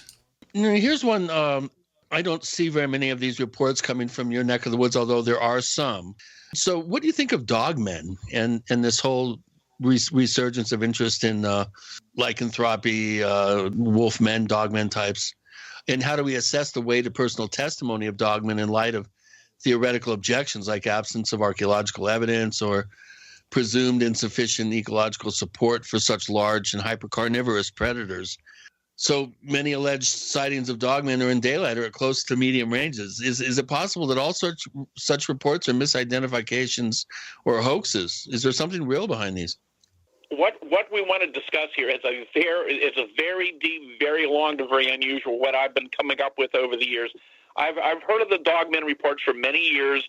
There have been quite a number of sightings, apparently in Pennsylvania. I know of other researchers investigating numerous alleged dogman sightings over the last few years, even this year, I understand. I know the last several months they've had reports coming in. Yeah, the dogman reports, there's similarities with some of the Bigfoot reports, and it may be that it's not something really new. Yeah, a lot of the Bigfoot reports that I've had, these, again, were not in the distance, but some of these were at extremely close range, even in daylight, very detailed reports. And, when I went go back to 1973 with this major Bigfoot outbreak and my teams investigated, a lot of the Bigfoot reports, and this is what I wrote about my solid invasion book, where I go into great detail about it. I think you've read the book. And there were a lot of your so-called typical 6 to 9 foot tall, hairy, man-like creature with long arms being reported. But there were some variations as well. Some of those reports would be very much like the dogmen reports today, because some of those cases involved creatures that were seen that the faces were, while covered with hair, some witnesses said that the face was more wolf-like, and they had very apparent fang-like teeth. Some of those reports, you had the luminous glowing eyes, which you still do with many of the Bigfoot reports, where you have the soft luminous glowing eyes where there's no reflective light. There's no artificial lighting in the area. There's no full moon. These are conditions where there shouldn't have been any type of illumination produced from the eyes of the creature, not like night shine you see on deer, for example. And many hunters have told me about seeing this. This was completely unnatural, the luminosity that they saw from the eyes of these creatures. But the dogman phenomena is just another one of these entity reports. And in a few minutes, I'll tell you about this very strange entity that a police officer encountered on patrol just several months ago here in western Pennsylvania. I deal with all kinds of strange creatures. I'm dealing with creature reports and things that people probably never even heard about, that I've never even heard about in the last few years. We have the flying humanoid sightings, or winged humanoid sightings. We have dragon reports. And these are coming from people, again, who are reluctant to tell you about it, or gaining nothing about it. In some cases, there's more than one witness reporting the same thing in the same area. With Bigfoot, and again, it's so complex. We could talk for hours and hours about this. I have a whole new lecture I do just on this phenomena called Strange Aspects of the Elusive Bigfoot, of all the weird things I've covered with Bigfoot, which makes you scratch your head because it just suggests that we're dealing with something that may be other than flesh and blood, which is why there's no bodies. And one thing that I discovered a long time ago with the footprints. You got your typical five-toed footprints that we've seen all over the country. Chris, you've had them out in your area, of course. They see them all over the country in many parts of the world. And then you get the three-toed tracks, were very common in the 70s. They continue to be reported on and off in Pennsylvania and other states and other parts of the world. You got four-toed tracks. And then there's a whole menagerie of other footprints that I've made cast of. I've seen pictures of. There were no indications of hoaxes, and sure, we've had hoax cases. And there's ways to tell the difference. Again, I had groups of scientists and engineers working with me for years, and again, these were fresh tracks. We were on the scene sometimes within minutes and hours, so we were documenting all these things as they were occurring. The whole thing is this. You've got reputable people. You've got similar evidence of a widespread area. You've got patterns to the phenomena, but it doesn't make any sense. I mean, it's strange enough to consider that you have one unknown type of species with a Bigfoot running around for years and years. How can we have multiple species of these things running around? And then you look into the Dogman reports, the Thunderbird reports. I'm getting these giant bird sightings for years and years. The Black Panther reports, which are out-of-place animals, have been seen in Pennsylvania for years and other parts of the country and around the world. Same thing. They quite often show up in areas where there's other phenomena going on, Bigfoot activity going on. The strange thing is, over the years around the country, there have been incidents where more than one cryptid has been seen together at the same time and place, which a lot of people don't know about or don't want to talk about. The phenomena, I said years ago, is so strange that who can believe it? Whoever believe it. Well, so what do you think is going on, Stan? I mean, are we dealing with a purely nuts and bolts thing, or is there some sort of co-creative process, as Greg Bishop would say? Are we somehow helping manifest the quality of these apparitions or these appearances?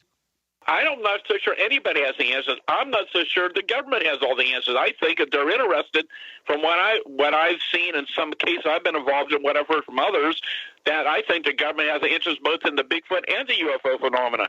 And long ago, I began to notice that, one, many very low-level, close-range UFO encounters and many encounters with cryptids, Bigfoot and other strange creatures, commonly occur in the vicinity of high-energy sources.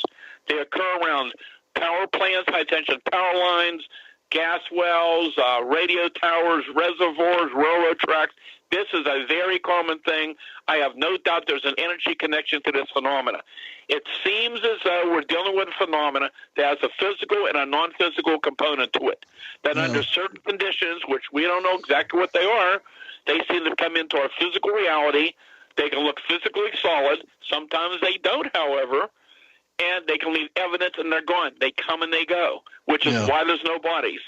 And I'm not the only researcher who's been finding some of this over the years. I know many other people, Nick Redford and Linda Moulton Howe and others have had cases like this, or many other ones who have had cases like this as well. And it may be much more common than we realize. It's such a strange phenomenon, and some of the incidents are so strange that some researchers I know told me years ago they were reluctant to publish it because they didn't want to be laughed at, and others or just rather pretend it doesn't exist. My position as a researcher is I don't have the answers, but this is what is showing up, and it's something that should be looked into much more seriously. Well, that you kind of opened up a whole nother question here that Eric Red has, and people seeing Bigfoot, and he's wondering if any familiarity with Bigfoot enthusiasts reveals the depressing fact that worthless photographic evidence is routinely cited as exciting proof of Bigfoot's existence. And he's wondering, do Bigfoot look like blob squatches or blurry to each other? Pareidolia runs rampant. How do you account for this in your research? Why are there no really good quality still photographs of Bigfoot? There are very, very few. I guess we can say the same thing, Chris, about UFOs. And we're going to break in a moment, so I don't want to start with the answer now and have to interrupt you right in the middle about the photographs. We should also cover the fact that we've got the After the Paracast radio show where you never know what's going to happen next. We have fascinating extra segments for an existing episode, special guests. Sometimes guests hang out and talk about more stuff. And if you want to know more about how to get yourself a download of that show, go to plus.theparacast.com. That's plus.theparacast.com. We also give you a version of this show free of network ads and more stuff, plus.theparacast.com. And if you visit our YouTube channel, the official Paracast channel on YouTube, we have a sample of After the Paracast and the ad-free version of the Paracast, our 10th anniversary shows. More to come with Stan Gordon. You're in the Paracast.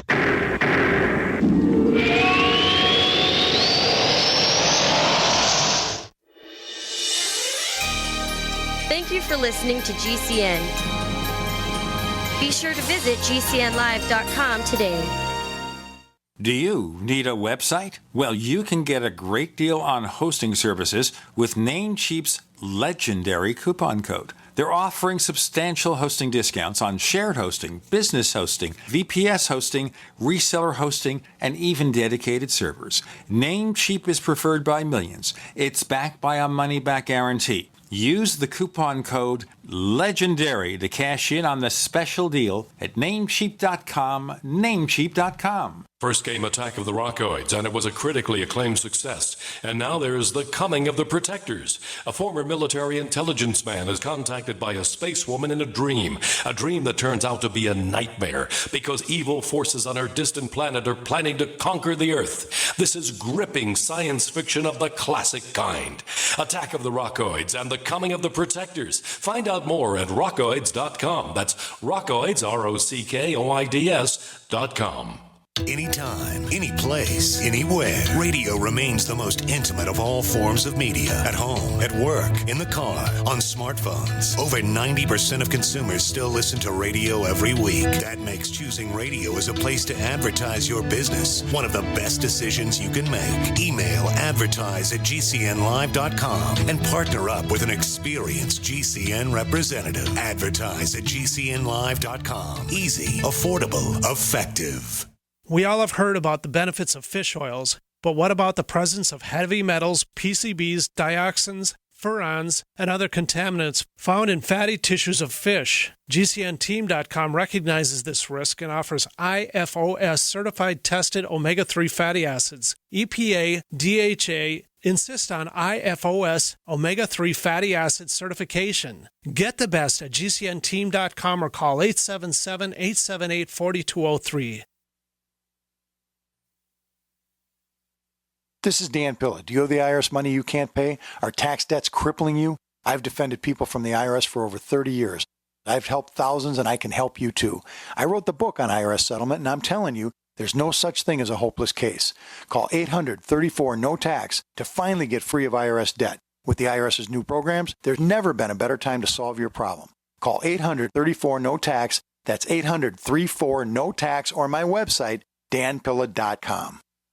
Have you checked your Google search results lately? Search results are usually the first impression that people form of you or your business, so make sure that they create a positive impression with ReputationDefender.com. What the internet says about you can have a big impact on your life and your livelihood, even if it's not true. Fortunately, you can now control how you look online and in online search results with ReputationDefender.com. Call 800-831-0771 now. That's 800-831-0771 for your free reputation analysis. If you have negative material from an ex-employee, upset patient, or former client, newspaper article, legal issue, social media, or other source showing up in your search results, you can combat it with ReputationDefender.com. Our dedicated experts in patented technology can help make your online search results look their best. Call 800-831-0771 to learn more. 800-831-0771. That's 800-831-0771. Or visit ReputationDefender.com. Hunters, anglers, campers, and survivalists. Get back to nature. Expand your horizons with the highest quality, most versatile, unique slingshots and sling bows on the market at slingbow.com. Sling bow products are compact and models start from just $17.98. They're perfect for your bug out bag or storing in your vehicle. Give yourself and your loved ones the excitement and tradition of sling bow. A new frontier in archery and truly modern twist on this primitive survival tool. Feel the thrill only at slingbow.com.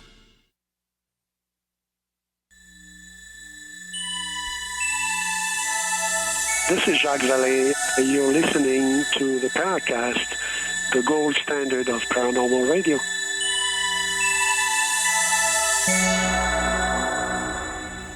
Gene and Chris on the Paracast, and we're talking here with Stan Gordon, longtime UFO paranormal researcher. So Chris asked a question of you with regard to the lack of clear photos of Bigfoot, but I think in large part we could also mention UFOs because there are very, very few clear pictures of UFOs, and unfortunately, a large portion of those are not real. What's going on? Well, I agree with you 100%, and it's a very interesting question. And I can tell you, I do receive many photographs and game cam pictures and videos of alleged UFOs and even cryptids on occasion. And you're correct. Unfortunately, a lot of the people are reputable, but unfortunately, a lot of the pictures basically are not going to prove a thing. There could be something interesting on it, but they don't show enough detail. I mean, I've seen some very interesting game cam pictures where you can see very long hair hanging off a body, but there's not enough detail to be sure what it was. And we do get UFO pictures in. We get some interesting UFO pictures in. There was videos taken of an object last year, which we did a lot of analysis on, and we don't know what it is, but it's just not enough detail to be certain of it.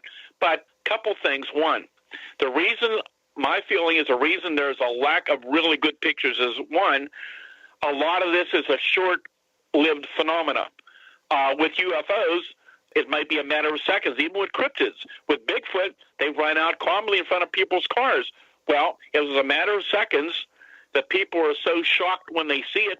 And with UFOs, the same thing. When these low-level sightings, they're so shocked by what they're seeing, they're sitting there studying it, looking, these things aren't supposed to exist. And people tell me all the time, I wasn't even thinking about grabbing my camera. I couldn't believe what I was seeing. And then, okay. Anyhow, as I brought up earlier, some people have attempted to take pictures with their cell phones and digital cameras, and interestingly, the camera at that time malfunctioned.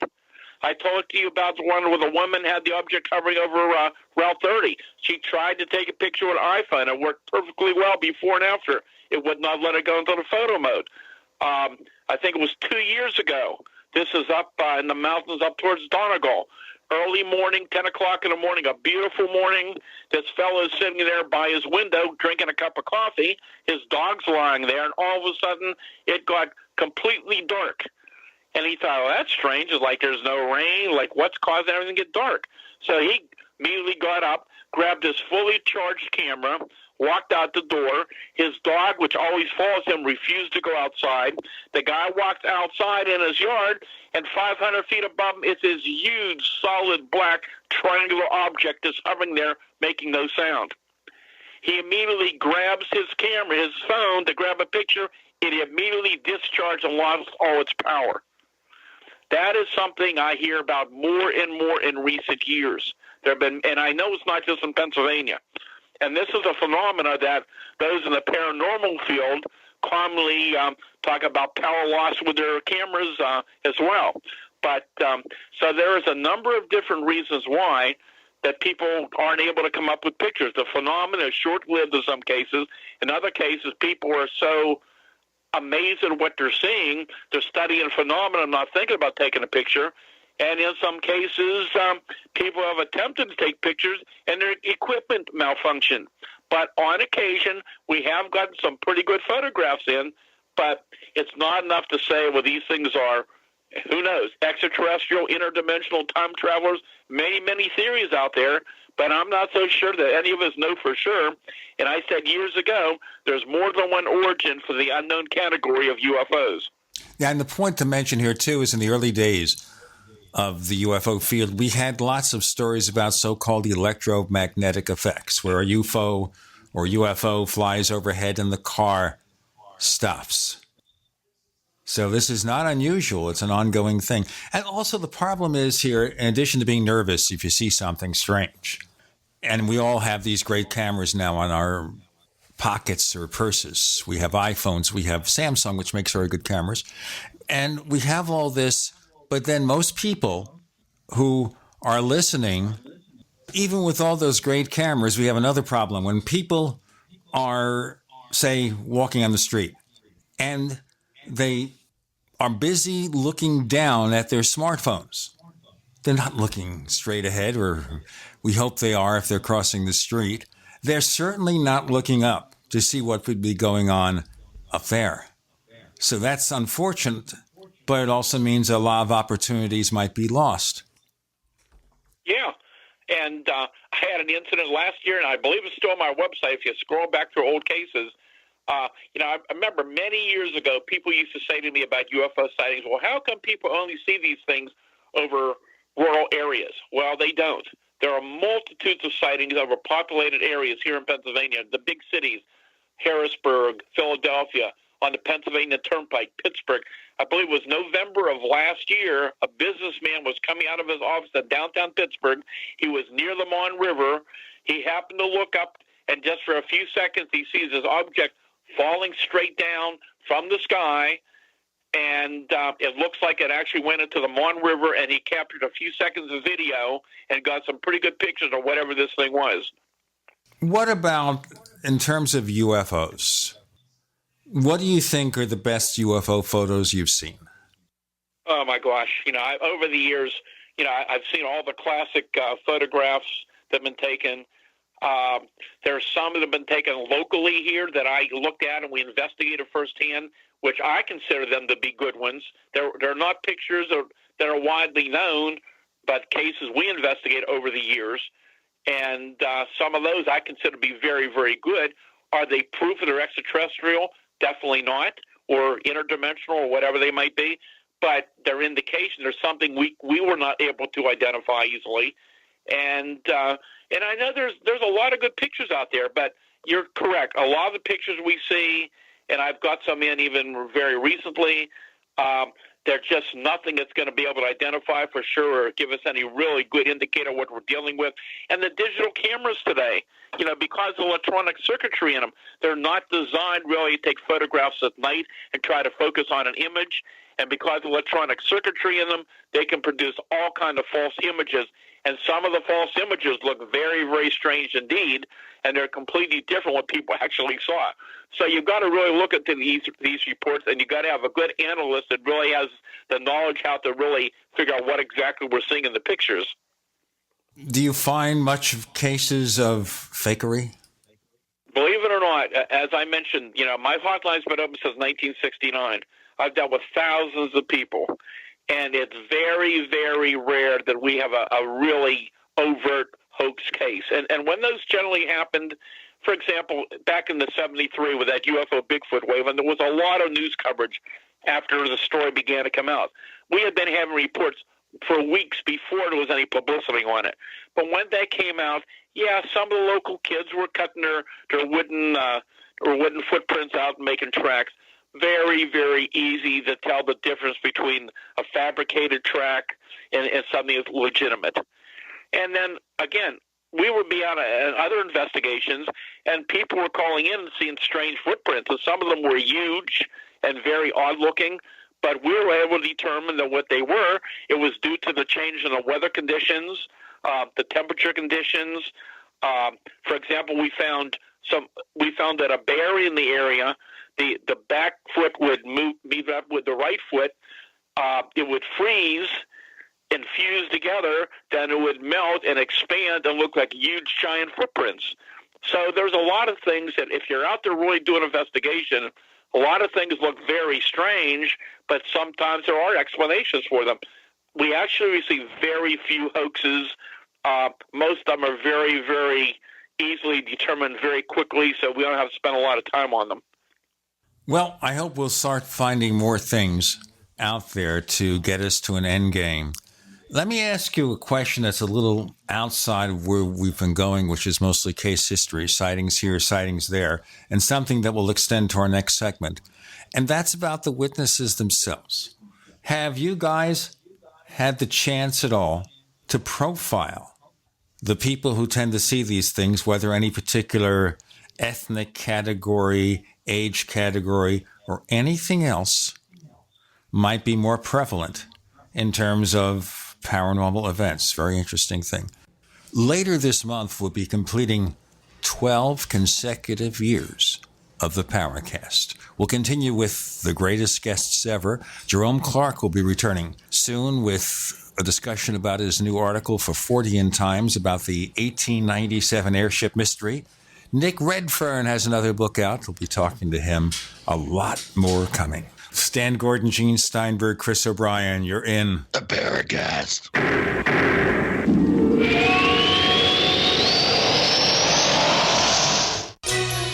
Thank you for listening to GCN.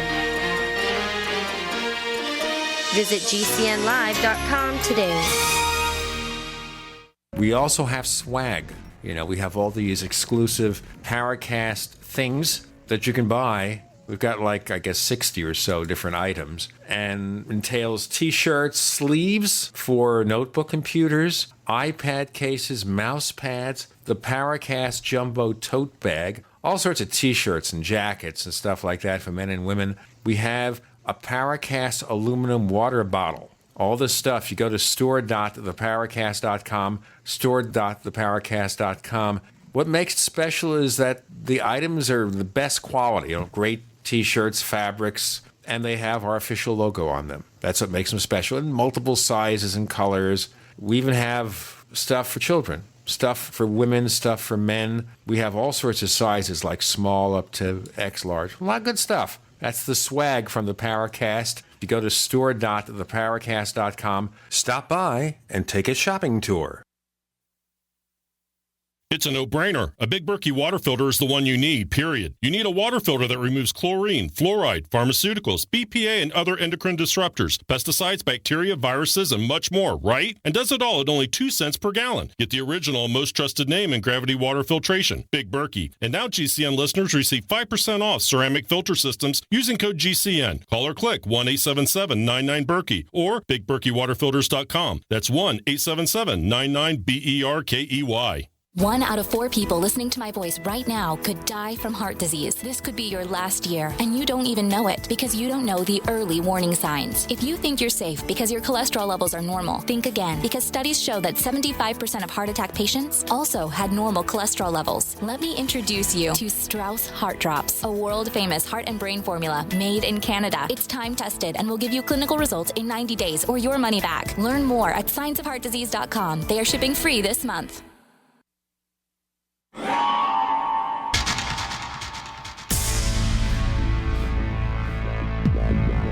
Welcome back to the Paracast, the gold standard of paranormal radio. And now, here's Gene Steinberg.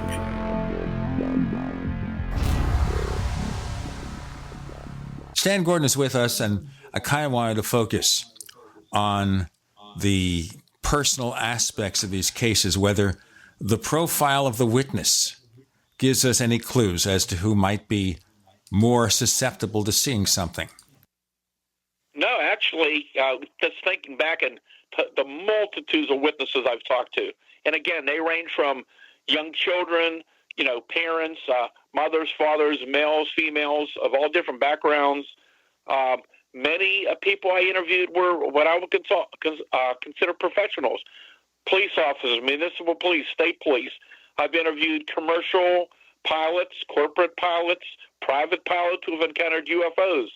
I've talked to farmers and lawyers and doctors and nurses and CEOs and people involved in our and lawyers and people from all walks of life who have seen these things. And once again, the main thing that stands out is none of these people really want anybody to know that they saw these things.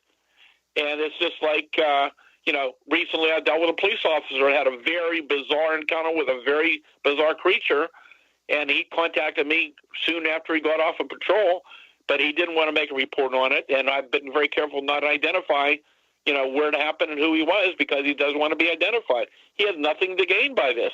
Why would you make up such a story? And this is what I find year after year from so many different people who have called me from all types of backgrounds and all kinds of experiences. Well, certainly it's something we have to continue to look at in terms of all these mysteries, what we can learn. Now, I wanted to get into something else here, which we mentioned earlier about people tending to take things more seriously. Now that the media might be taking things more seriously, what do we see going on in terms of that? Is there some kind of disclosure that might be happening? I would love to see it happen, and I hope maybe someday in my lifetime it will. But personally, from what in all the events that I've dealt with over the years, I've heard about the disclosure. I've heard over many, many years that different things are going to happen different times. If my memory serves me right, I think it was around 1975. I was a close friend with Leonard Stringfield. I'm sure you know the name. He was basically the father of UFO crash retrievals. And Len had a lot of very good contacts, apparently within military sources. And there was pretty good information beginning to surface that there was about to be some major effort to begin to condition the public to the fact that UFOs were real. And from what I remember, they were talking about there would be some books come out, there would be some movies coming out that would have this as a subject. There would be other things that were going to be done, and it was even publicized at the time, and nothing major happened. But I believe at that time period is when we began to see some interesting books being published. There were some movies that came out that had the ET theme to them. So maybe subtly the public was began to be conditioned to this possibility. Again, I hope the day will come, but personally, unless there's some type of major, huge UFO incident that is viewed by many people and the media gets there very quickly to confirm it, that may be the way it's going to happen. Other than that, I think it's going to be quite a while till we really see any definitive proof as to what we're dealing with.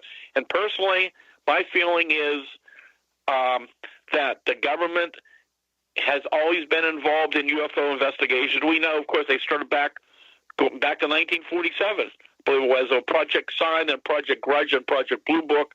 And Blue Book continued when it officially closed down in January of 1970. And we are told at that time that that was the end to our public UFO investigations. And but over the years, there was strong indication that there were other projects that were ongoing. I believe they've always been ongoing. We learned about Project Moondust and Operation Blue Fly. And I believe the government is very, very interested in these reports. But it's a worldwide phenomena. Personally, I think that they know there's something out there. They do not have all the answers themselves, and they're trying to figure it out, and they're not in control, whatever it is. And I've seen indication over the years that also that the government has an interest in the Bigfoot phenomenon as well. And, once again, what I've been learning over the years, as we talk a little bit about some of these different phenomena today, it's much deeper than anybody realizes. It's much more unusual. And I think the government's trying to figure out themselves what it is that we're dealing with. So after 70 years, they haven't a clue. Oh, I think they know a lot more than they're telling us. But again, I can only surmise. I just think that they're finding, like I'm finding, that this phenomena is much more unusual, much more involved, and much deeper than any of us realize and understand at this point. This may be so far beyond our present scientific understanding, we can only theorize about it. We're seeing clues, but I'm not so sure anybody really has the answers themselves. I am more and more convinced that a lot of this phenomena has a physical and a non-physical component to it, that there's an energy connection to it, and that these things, can maybe take it. It's hard as it is for me to say this, but we may be doing a phenomena that has a capability to change into various forms. Nick Redfern just came out with a book about this several months ago. Others have been talking about it for years. And it's very, very strange. But when you talk to so many people who tell about their firsthand encounters, and I've heard about these from all over the country and around the world for years and years, but they were so strange that I know many of the investigators wouldn't even publish it because they don't want to be laughed at. But others are aware of it, and I've noticed in more recent years that more and more people in the Bigfoot field are beginning to question what they know about it. They're beginning to realize that there may be more to this than meets the eye, that it may be much stranger. And I hear from a lot of people in the Bigfoot field who are looking into this. And I was one of the speakers at the first CryptidCon conference they had in Kentucky last year. And from what I understand, I think almost every Bigfoot speaker, investigator that talked about Bigfoot was talking about some possibility of some of these being interdimensional. So it's something now that is beginning to catch the attention of many people from around the country. Well, I sure hope so. But do you think there's ever going to be something called UFO disclosure? Or is it something that's going to happen independently? Time will tell. I've heard this so many times over the years, and I know there's a lot of great efforts to get the information out, and I hope someday it does. But I think it's going to take a huge, major national event that is covered strongly by the media to confirm it very quickly. Or, as we hear rumors that there's physical evidence out there, there's physical residues that are out there that are beyond our scientific understanding at this point. If that really exists and it comes out publicly and we can see the scientific data and we can find that kind of proof and that evidence, then that might be something that will reveal a lot of this as well. I mean, I've talked to many, many people, investigators and other people over the years, who seem to have knowledge of the fact that our government did recover UFO materials and allegedly some bodies going back to the 40s and 50s and 60s. And some of these appear to be pretty credible people to talk to Len and myself and others over the years. And again, I believe that there may be more than one origin to the unknown category of UFOs. We may be dealing with more than one phenomena here. Well, what do you think of things like, perhaps collective unconscious as a possible cause of some things, which just means we kind of help create the effect? We'll have Stan's response to that in just a moment. In the meantime, I'd like to remind you about the Paracast Plus. The Paracast Plus offers a version of this show free of the network ads. We give you better quality audio. And what's more, we give you a second radio show called After the Paracast, where you frankly never know what's going to happen next. And quite often, we don't either. To learn more, go to plus.theparacast.com. For more information, plus.theparacast.com. With Gene, Chris, and Stan, you're in the Paracast.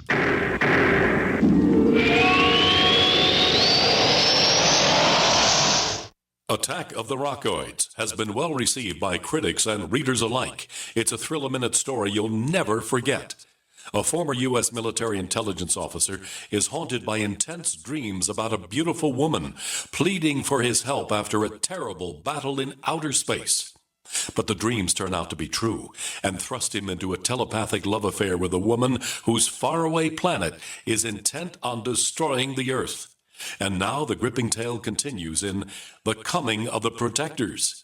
It's the second book of the Rockoids trilogy, a galaxy-spanning adventure that pits our hapless heroes against powerful, fanatical enemies that threaten the lives of freedom-loving beings everywhere. Attack of the Rockoids and The Coming of the Protectors. Classic science fiction at its best, available now. For more details, visit rockoids.com. That's ROCKOIDS.com. Hello, my name is Marjorie Wildcraft. I'm the founder of the Grow Network, which is an online community of people who produce their own food and medicine. We are really into backyard self-reliance. If you want this lifestyle, I suggest your first step be to learn some basic home medicine. Just the other day, my 18-year-old son came to me and said, "Mama, I got a sore throat. Can you fix me up?" And I said, "Sure, Ryan," and in about 24 hours, he was better. The best home medicine for you to start out with is garlic. It's an amazing natural antibiotic, and I can show you how to use garlic to handle ear infections, sore throats, colds, and flus. As a way for you to get to know a little bit more about me and the Grow Network, I've written up an easy introduction on how to use garlic. It's at gcnwellness.com. Now, the station manager told me that I needed to say the URL at least twice, even though it feels kind of weird. But if you're interested in backyard self-reliance, you are one of us. Go to www.gcnwellness.com and let's connect up. This is Dan Pilla. Do you owe the IRS money you can't pay? Are tax debts crippling you? I've defended people from the IRS for over 30 years. I've helped thousands, and I can help you too. I wrote the book on IRS settlement, and I'm telling you, there's no such thing as a hopeless case. Call 800-34-NO-TAX to finally get free of IRS debt. With the IRS's new programs, there's never been a better time to solve your problem. Call 800-34-NO-TAX. That's 800-34-NO-TAX, or my website, danpilla.com. Have you heard the warning from the dead doctors don't lie guy? I'm talking about Dr. Joel Wallach. He says if you have a 4-inch medical chart, if you take prescription drugs for high cholesterol or high blood pressure, arthritis, joint pains, or other health issues, the medical profession is failing you. They're using you for an ATM machine. That's what he says. He has a free lecture revealing what pharmaceutical companies don't want you to know. There's been groundbreaking research and discoveries on how to effectively treat or eliminate over 900 different diseases naturally. And it's all in his free lecture called Deadly Recipe. You want it free? Call him toll free at 855-79-YOUNG. You ready? 855-79-YOUNG.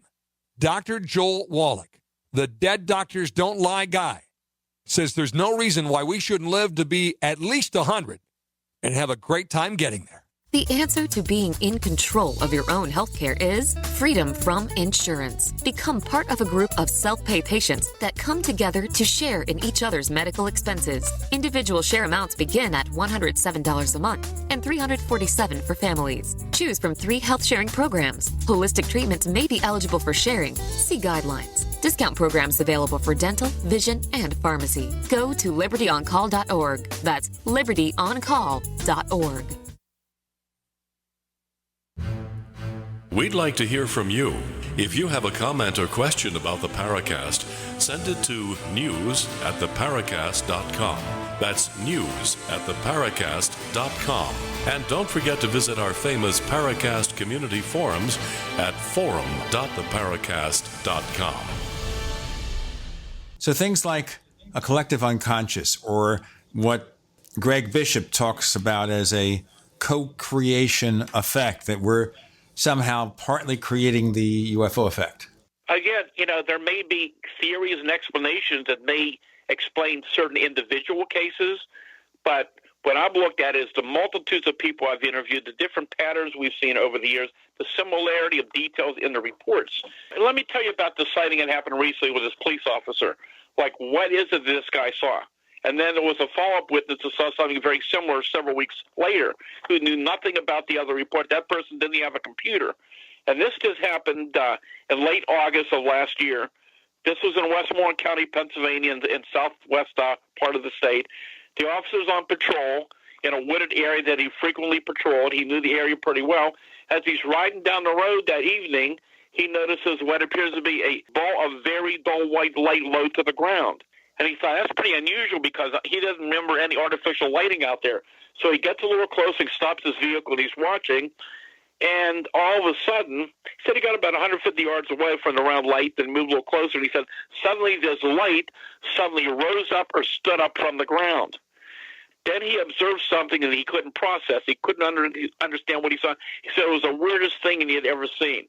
He said the ball of light was actually the head of a very strange being that looked to be about 6 feet tall or a little taller. He said it was very skeletal thin. He was of the opinion the creature, when he first saw it, was lying on its belly on the ground with its head facing toward the road. It then stood up. In that dark location, he saw the dull light from the glowing head illuminating the upper section of the body of the creature. He said as he watched, the creature turned to the right. The dull illumination from the head lit up the shoulders. and the creature turned and faced him, then turned to the left and took off at an incredible speed towards a location away from the road. As it moved off, he could see its arms swinging. He indicated it took off at a speed that you could only call abnormal. It was faster than anything he had ever seen. It was there, and then it was gone. The creature moved on two legs. He assumed it was two legs, but he never could see the lower section of the body in the dark. He also said that while it was standing about 6 feet tall, the head was about 8 to 10 inches in diameter and shaped like a ball, but he said the head could possibly have been a little more egg-shaped, and the light emitted seemed to be just a dull white. It illuminated the shoulders, the top of the chest, and a section of the arms. He could not see the hands. The chest looked to be about 18 inches across. The waist appeared to be small, but the arms were abnormally long. The long limbs looked skeletal with no muscle mass. And the color of the body, he said, appeared to be a dull grayish blue. He could not see any facial features. He said he only saw this thing for maybe about 10 seconds. He got a good look at it. As the creature moved off, he pulled his patrol car up to the area, shined his spotlight around, but he saw no evidence on the ground. A few weeks later, I get a report from another witness that lived, as the crow flies, several miles away. This person had no computer, knew nothing about the other report, had told a friend. The other friend encouraged that person to call me. This is around the third week of September of last year. Was walking out in the country. It was about dusk. It's getting dark when she saw this figure approaching from across the road coming out of the woods. And this person said this thing was not glowing, but it was similar. She said about 5 foot 8 inches tall. It scared the person very badly. The head was egg-shaped, wider at the top and narrow at the bottom. The color of the creature was odd and gave the impression it was sickly or in poor health. It looked to be kind of a very light cream to ivory color. Couldn't see any facial features. She said the shoulders about 20 inches across, could not see the arms. The legs were straight and thin, seemed to be bent outwards, seemed to be walked very unusually. It began to approach, came within about 35 feet of this person, as I recall. The person became very frightened and ran to the house, and that was it. But why would somebody make up a story like this? Why would people make up a story? What are these things, and where do they come from? Let me bring something back to you that we talked about 2 or 3 years ago on the Paracast, and it's been brought up again in our forums, where someone, and there's an article from the Pittsburgh Post-Gazette that illustrates it, claimed to have identified the Kecksburg UFO as a re-entry vehicle from a spy satellite. And the guy who, I guess, took credit for it is a controversial character, John Ventry, former MUFON state director who got drummed out because he posted some stuff on Facebook that was humongously offensive. So what's your take on that? You know, for people who haven't heard. Since the Kecksburg incident happened, December 9th of 65, there have been many, many theories about what this object was. And I keep an open mind until we have definitive proof. Theories are good, but without the evidence, it doesn't prove a thing. And again, whatever this object was, going back to that time, seen by multitudes of people in the sky from Ontario, Canada, over Michigan, Ohio, and Pennsylvania, whatever the object was, apparently fell into a wooded ravine in a little village of Kecksburg in Westmoreland County. I interviewed many, many people who saw this thing coming in from the Pittsburgh area, over where I live, over the city of Greensburg, where it moved out roughly to Route 30 eastbound, and it made a turn to the south. And it was seen by people through all those little villages, and it continued out to the mountains of Laurelville, where people said it kind of hesitated, it made a turn, began to track back, made another turn, and dropped down into the woods. The people who saw it go down said it did not come down at a high rate of speed like you had with a reentry of space debris or a meteor coming in. It crashed through the trees, knocked the trees over, damaged the trees, but the object itself was basically completely intact on the ground, because witnesses who saw it go down, some of the locals, they soon went down into the woods. Then later volunteer firemen came in, then the military came in, and they came across this large metallic acorn-shaped object semi-buried in the ground, maybe 10 to 12 feet or more in length, about 8 to 10 feet in diameter, kind of an off-gold bronze color, shaped like a big metallic acorn. There were no seam marks, no rivets, no welt marks, no wings. the fuselage, on the raised up part of that, what you would call the acorn, on one witness called a bumper, were these markings that look more like symbols raised up off the surface. Luckily, one of those witnesses, because of his background, he only was with a few feet away from it, he said this was not Cyrillic, it was not Russian or Soviet at the time. He said this was much more unusual. The closest he can recall from memory was it would look similar to ancient Egyptian hieroglyphics. The theories were, the first one we heard was from an Air Force officer. He told them at the time there was a Gemini capsule had been expelled in the area. So over the years, we've heard everything from meteorite to Cosmos 96. Pretty much that's been ruled out now. Another person told me he was certain it was a Soviet ICBM that went out of control. Another fellow told me he was aware of a project where a projectile was fired from a giant gun from a railroad car in Canada. I mean, it just goes on and on and on. And then in more recent years, of course, a lot of people are to the theory that it was the Nazi bell. Even though I've never seen any strong evidence that the Nazi bell became a reality, my understanding was it was not a maneuverable flying object, from what I've been told. And this thing, whatever it was, apparently was able to do that. And the 50th anniversary that you heard about, the theory you just talked about, that this was a GE Mark II reentry vehicle. More to come with Stan Gordon. With Gene and Chris, you're in the Paracast.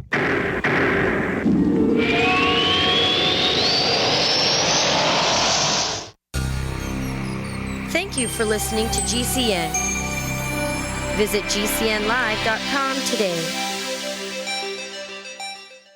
Fully cooked, ready-to-eat bacon. I'm talking thick, meaty, center-cut presidential bacon. Savory and delicious. I buy some, I use some, I store some. Awesome. No refrigeration needed with a 10-year shelf life. NASA-packed technology. Bacon. Fully cooked, fully hydrated, ready to eat right from the packed bacon. Or warm and served. Life-saving, ready-to-eat bacon. 10-year shelf life bacon. Ships free at fullycookedbacon.com. Fullycookedbacon.com.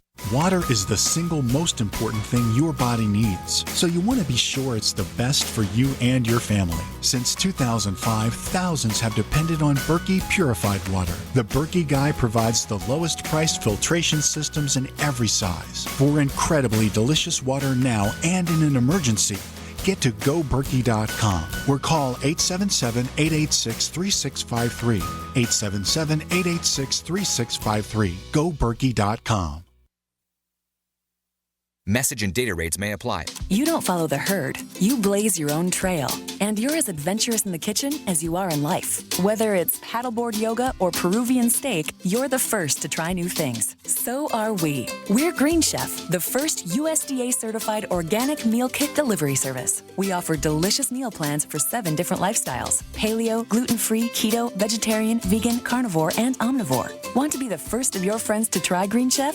Discover our exclusive introductory deal by texting the keyword FUN66 to 543-543. We believe that cooking, just like life, should be all about experience and flavor. And by exploring dinner options with Green Chef, you'll try new recipes, techniques, and ingredients for bold, new restaurant-level flavors. It's like enjoying a new cooking class, but in your own home. To experience this culinary adventure, text now and discover our exclusive introductory deal. Text FUN66 to 543-543. That's FUN66 to 543-543. Do you have difficulty taking supplements? Are you searching for a high-quality, complete nutritional drink that your whole family will love? NutriMedical's Life Support has arrived. All of your daily nutritional requirements in one quick, delicious drink. Dr. Bill Deagle's Life Support is a proprietary blend of vegan protein, activated vitamins, essential minerals, amino acids, probiotics, green tea, digestive enzymes, anti-inflammatories, cancer prevention, detoxification, and much more. Your body will high-five you for this one. Life Support is the best complete nutritious meal replacement on the market. Whether you are an elite athlete, have post-operative challenges, chronic illness, elderly, or a family that just wants a quick, delicious drink, try Dr. Bill Deagle's Life Support for optimized nutrition in one great tasting smoothie. Just add cold water, almond milk, fruit, or anything else you like. NutriMedical's Life Support. Try our great tasting chocolate or vanilla today. Call 888-212-8871 or visit us online at NutriMedical.com. NutriMedical.com for the whole family. Have you checked your Google search results lately? Search results are usually the first impression that people form of you or your business, so make sure that they create a positive impression with ReputationDefender.com. What the internet says about you can have a big impact on your life and your livelihood, even if it's not true. Fortunately, you can now control how you look online and in online search results with ReputationDefender.com. Call 800-831-0771 now. That's 800-831-0771 for your free reputation analysis. If you have negative material from an ex-employee, upset patient, or former client, newspaper article, legal issue, social media, or other source showing up in your search results, you can combat it with ReputationDefender.com. Our dedicated experts in patented technology can help make your online search results look their best. Call 800-831-0771 to learn more. 800-831-0771. That's 800-831-0771. Or visit ReputationDefender.com.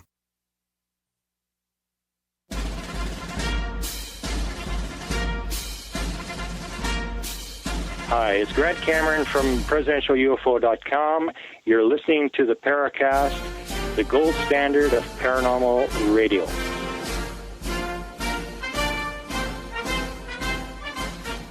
As you say, with the 50th anniversary of the Kecksburg encounter, suddenly it's a landing vehicle. What I'm surprised, though, is that if it was true, could have been something that could have been mentioned much earlier, even if it was a spy satellite. You know, after a certain number of years, it wouldn't even matter. I believe in the last year, actually in the last 3 years, well, since the 50th anniversary, I believe been 3 different theories brought out now as to what Kecksburg was. They're all different. They all have a different amount of information in them. It goes on and on and on. If you go on the internet, you can read many of these theories. Many researchers and some from the science community have looked into these different theories, and pretty much most of them don't believe it's connected with the Kecksburg case. And so once again, I keep an open mind. What I did find that's interesting, which a lot of people don't know, and it's very detailed and would take a long time to get into it, but in the last 20 years, there's some very interesting information that there may have been someone or something inside of the object. If this is true, and these witnesses I interviewed over the years, I mean, these people are extremely reluctant to talk about it. It wasn't easy to get these people. One of them basically told me because he was in very, very bad health, and he's passed away since then.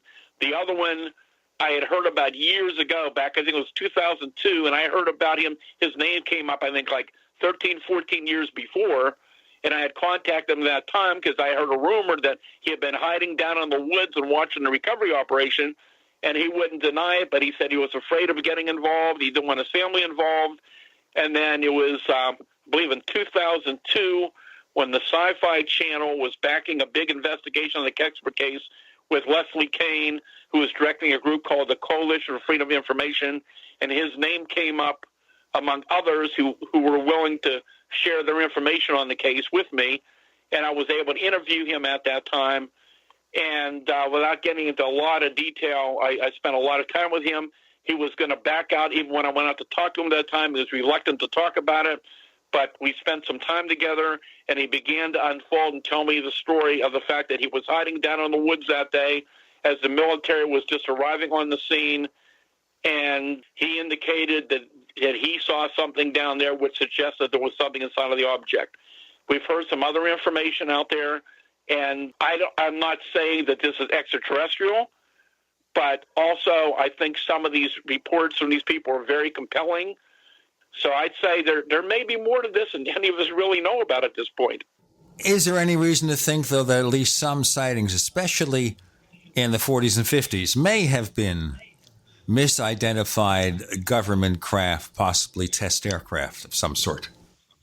Oh, I have absolutely no doubt whatsoever that there were probably many, many different sightings of experimental aircraft. But, of course, our government has hundreds of miles of airspace in certain areas in the country where they test fly these vehicles. And, I mean, we continually get reports in Pennsylvania for years of these big triangular objects and cigar-shaped objects. And there are so many reports. I mean, when you look at over the last 20-some, 30-some years, and many of them are very populated areas, very low over vehicles, hovering over highways, sometimes on the ground, where we had physical traces over the years.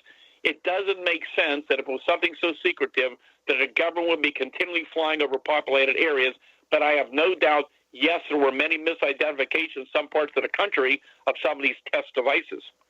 What about the theory I mentioned earlier, which we haven't pursued yet, about a possible co-creation of some UFO events, where we're participating to some degree in what we see because maybe it's so alien to our consciousness that we can't understand it.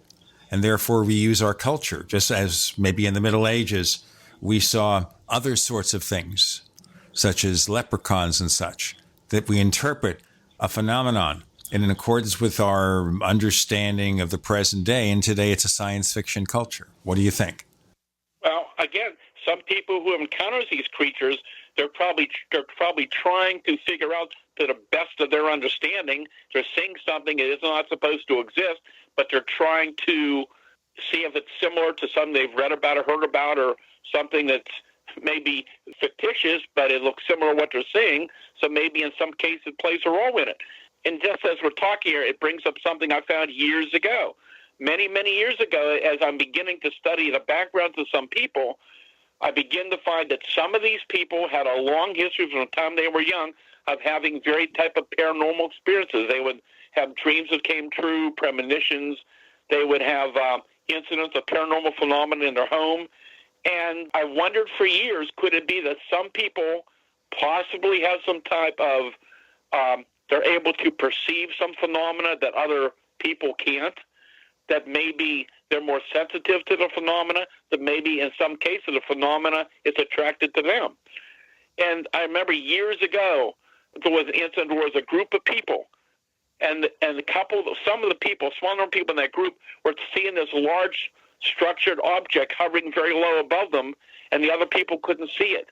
So could it be that only certain people have certain capabilities that they're able to perceive some of these phenomena that other people can't? Well, I don't know if I want to be sensitive to it or not. What do you think, what's your take on UFO abductions? You know, I was probably one of the first in the country to get pretty involved in UFO abductions with my research group back in the 60s. And there was a lot of reports in those days in Pennsylvania and the Pittsburgh area. And my teams worked on a lot of cases. The problem is, you got to remember, we had hundreds of UFO reports come in all the time. And we did this out of our own pockets. We had full-time jobs. You know, we were very limited in what we could do. We were doing a lot of people good, but we could only do what we could do. And I wanted to really study a lot of the backgrounds of the people involved. But I can tell you, just from memory, that some of those cases were very interesting. Again, many came from very credible people. And over the years, I mean, even today, I can think of at least one person, just top of my head, who I've been in touch with now for, my gosh, probably over 40 years. That person, from the time she was little, she had disappeared in a large field, in a large area. There was a major search for her. They searched for hours and hours, and they found her right on the spot where they had already searched. She had no idea what was going on, what she was missing. But throughout her life, from the time of being a child, she's had numerous paranormal phenomena occur in her life. Then her children and now her grandchildren are having these experiences as well. And this is something that's apparently not that uncommon. And I remember one case that always stuck in my mind. This was in the Pittsburgh area. I did get to interview the person, the witness in person, but some of my team was involved in it. And from just what I can recall, this person lived out in the country, and apparently what the report was that during the night, he would be taken aboard a landed object, and there were a number of different biological experiments involved in it. Supposedly, I believe somebody one night supposedly followed him out in the woods and watched him go aboard the craft. But what he said to me at that time, years and years and years before you really heard much at all about the grays, the humanoid reports, he described them to me, and he said they looked like Pillsbury Doughboys. And I always thought that was quite interesting. Well, therefore, it's not a Stay Puft Marshmallow or something. It's not the Marshmallow Man from Ghostbusters. Well, once again, I've talked to many people who believe that they had missing time experience, abduction experiences. Some of these people were very, very credible. There was no doubt that they were having, a lot of emotional effects by some of the experiences they were having. Am I to say that they were abducted by aliens? Can't do that. But something was happening to them that was causing them a lot of things going on in their life, and they were pretty shook up over it, I can tell you. I can tell you that we're going to ask more questions of Stan Gordon as we continue to pursue the reports of his investigations into the paranormal extending over many, many years. We have Stan and Gene and Chris. You're in the Paracast.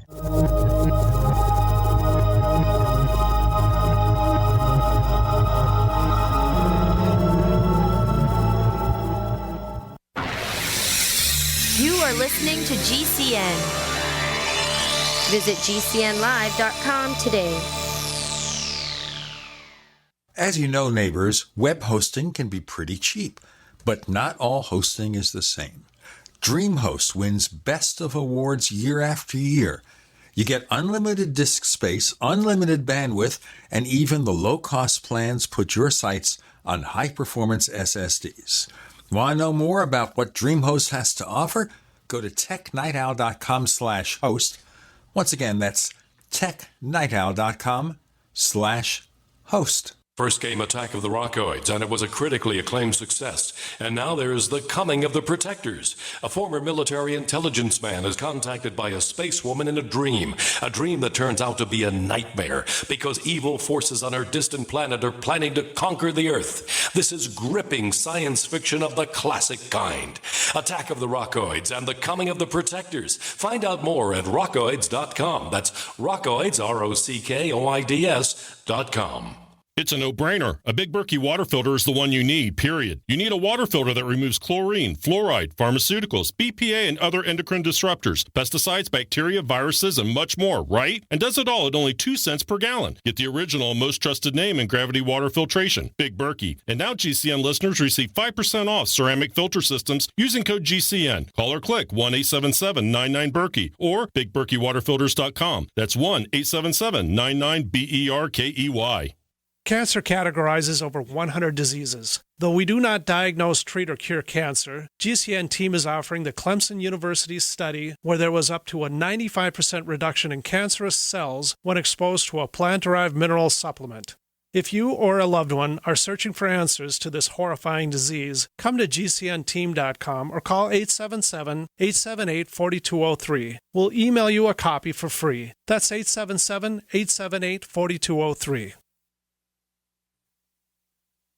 Hunters, anglers, campers, and survivalists. Get back to nature. Expand your horizons with the highest quality, most versatile, unique slingshots and sling bows on the market at slingbow.com. Slingbow products are compact and models start from just $17.98. They're perfect for your bug-out bag or storing in your vehicle. Give yourself and your loved ones the excitement and tradition of slingbow. A new frontier in archery and truly modern twist on this primitive survival tool. Feel the thrill only at slingbow.com.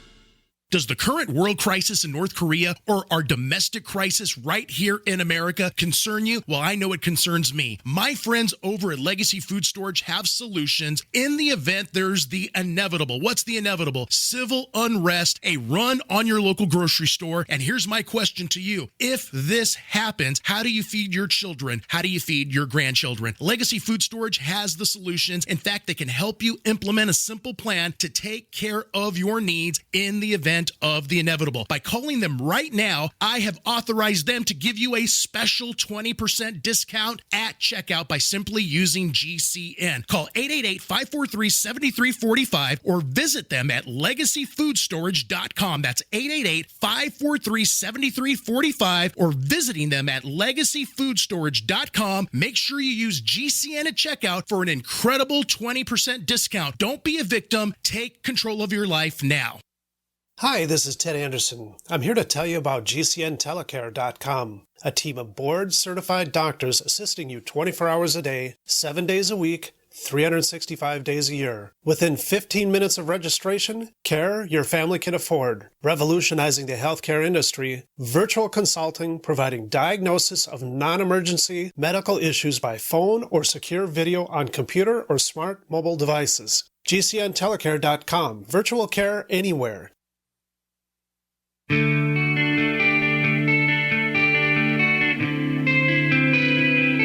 This is Jerome Clark, author of the UFO Encyclopedia and other books. You're listening to the Paracast. So as we continue with Stan Gordon, getting up to date on all these paranormal events. Now, if somebody has an abduction type experience and they report it to you, do you send them somewhere to have it checked out? Well, I can tell you this. In more recent years, in fact, I would say probably in the last 20-some years, very rarely do I hear these reports of abductions anymore. And I've talked to a lot of other people that tell me the same thing. Back in the 60s, the 70s, the 80s, we used to hear quite a lot of reports. But I rarely ever hear these type of reports at this time. Back when I had my groups in those days, we did have a lot of specialists. We had medical people, we had psychologists, we had all kinds of scientists who investigated these reports. So we did as best we could with what time we had, but we wanted to spend a lot more time in some of those cases. We just didn't have the capability to do it because, once again, everybody was working full-time. Many of us had families. This was all out of our own pocket, and you were limited what you could do. But there was a lot of reports back then. In more recent years, hardly ever hear of these reports. And it's unfortunate because today, a lot of people who really had some good research backgrounds, science backgrounds, are no longer with us. And it's very few people now that are really trained to deal with these type of reports around this area. Overall, are there any UFO abduction investigators today that you respect in terms of being able to do this kind of research? There's a few. I don't know anybody right now in this area that specializes in abduction cases whatsoever.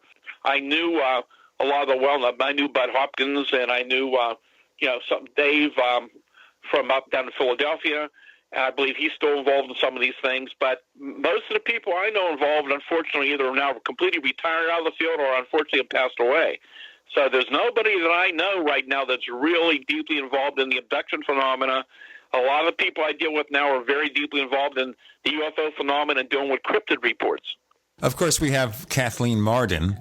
I think she's living in Florida now. She was Betty Hill's niece. So she's somebody who is trained as a hypnotherapist. So she's one example of a possibility, but not obviously in your area. So if someone wanted to visit that person, visit her or anyone else, it wouldn't be so easy. But you say you don't get that many abduction cases anymore? Hardly at all. Very rarely people can bring it up anymore. It was very common back years ago, but I can tell you, I rarely ever even hear about these cases anymore. Now, that is interesting in and of itself. And does that mean that maybe there are other possible answers? I was thinking certainly in the 60s, maybe some kind of human experimentation might be involved in some cases, and that would be government, the MK Ultra kind of thing. And maybe that explains some of it. But of course, a lot of other people have had unusual encounters. In fact, there was somebody that I had talked to a number of years ago when we had our previous co-host on the Paracast, and they told me some absolutely startling, incredible things. I think his name was Doug, and I won't give you his full name, his real name, because obviously we don't really want to break his privacy. But he had some really, really unusual encounters. And that's interesting, that we wouldn't hear as many in terms of abductions. The question, of course, is, are abductions even related to the UFO phenomenon, or are they other events that we interpret in connection with UFOs because, it's just out of our experience? Well, what was happening back in the 60s, basically before you heard about a lot of the small little humanoids, the grays being involved, what we were hearing was that there were incidents where local people were being taken aboard objects on the ground, where there was large objects on the ground, and they were having technical malfunctions, propulsion problems, and these very human-like. And most of the time, from what I remember in these cases, they weren't small humanoids. They were more human-like figures, 5 to 6 feet tall. Some people claim they would telepathically communicate with these creatures, and they would take them aboard their craft and walk around the craft, and that was it. That was something that was pretty common. I've heard a number of reports back in the 60s in Pennsylvania and other parts of the country, and then it began to evolve into a lot of the reports of the smaller humanoids and the gray reports. That's just how it all began. And also during the 60s here in Pennsylvania, there were many, many reports of very large structured dome-shaped objects, many with portholes. Many of these reports were, very low level, where they rent one case out of Pittsburgh, they're hovering near a bridge, and people were pulling their cars over to watch this thing hovering and spinning. One case I had, probably one of the most interesting cases, early case I worked on, was February of 68. This was out here in southwestern PA, out in this area, and this involved two brothers. They're both deceased now, unfortunately. I got to know them both pretty well over the years. The younger brother at that time was a great believer in UFOs. His older brother was a complete disbeliever. They would get into such arguments, they would have fistfights over UFOs. And then the older brother didn't believe, went into the Navy, got a very high security clearance, worked on our most advanced aircraft, on one of our most advanced aircraft carriers. He got out of the service and had just gotten married, and him and his wife rented a little farmhouse out in the country. And one February afternoon, they have to look out the window. It's supposed to snow, and about 50 feet off the ground, about 50 feet away, is this huge battleship gray, solid metallic dome-shaped object with portholes in it, and like some kind of a platform, like a walking platform on it, hovering there.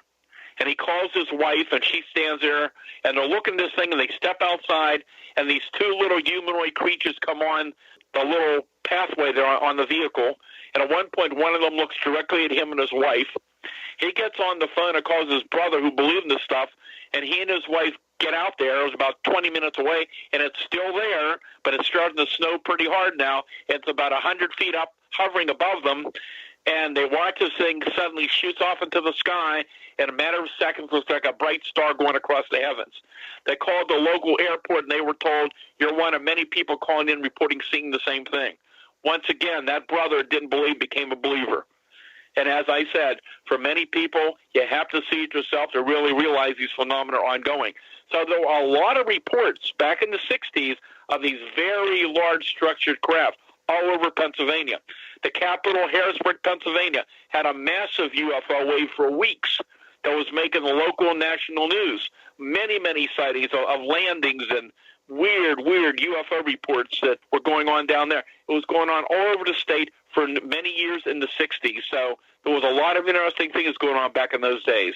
So what have you got coming up for 2018? You have to go to my website, stangordon.info. I'm very busy. I'm always getting new reports in. Even in the last week and recent weeks, even with the terrible weather around here, I'm getting reports of mystery booms that are going on. We're getting Thunderbird reports, a Bigfoot sighting, UFO reports. A few of them I have on my website now, just a mention of them at stangordon.info if people want to look. And I have many, many speaking events scheduled actually to the end of the year, and I have more I know being booked. So if you're around Pennsylvania, West Virginia, you never know where I might show up. Keep checking my website under upcoming events. And if people are interested in getting my books, the Silent Invasion book, Astonishing Encounters, they'll read some amazing stories in there. They're available on Amazon.com or BarnesandNoble.com or my website. You can find us on Twitter if you look for The Paracast. You can also check out Chris O'Brien's content at OurStrangePlanet.com. That's OurStrangePlanet.com. We have 2 Facebook fan clubs.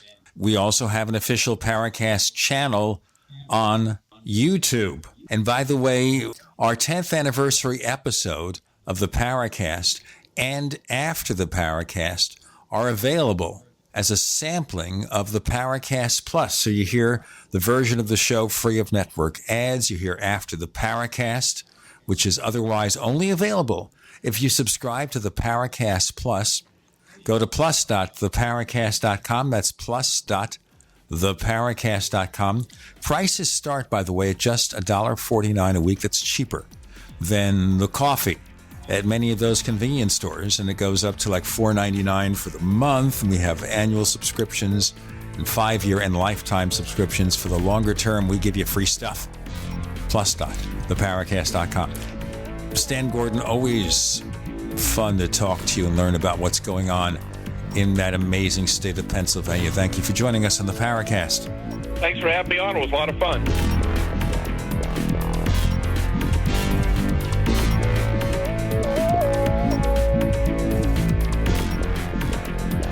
The Paracast, featuring Gene Steinberg and Christopher O'Brien, is a copyrighted presentation of Making the Impossible Incorporated. Tune in next week for a new adventure in The Paracast.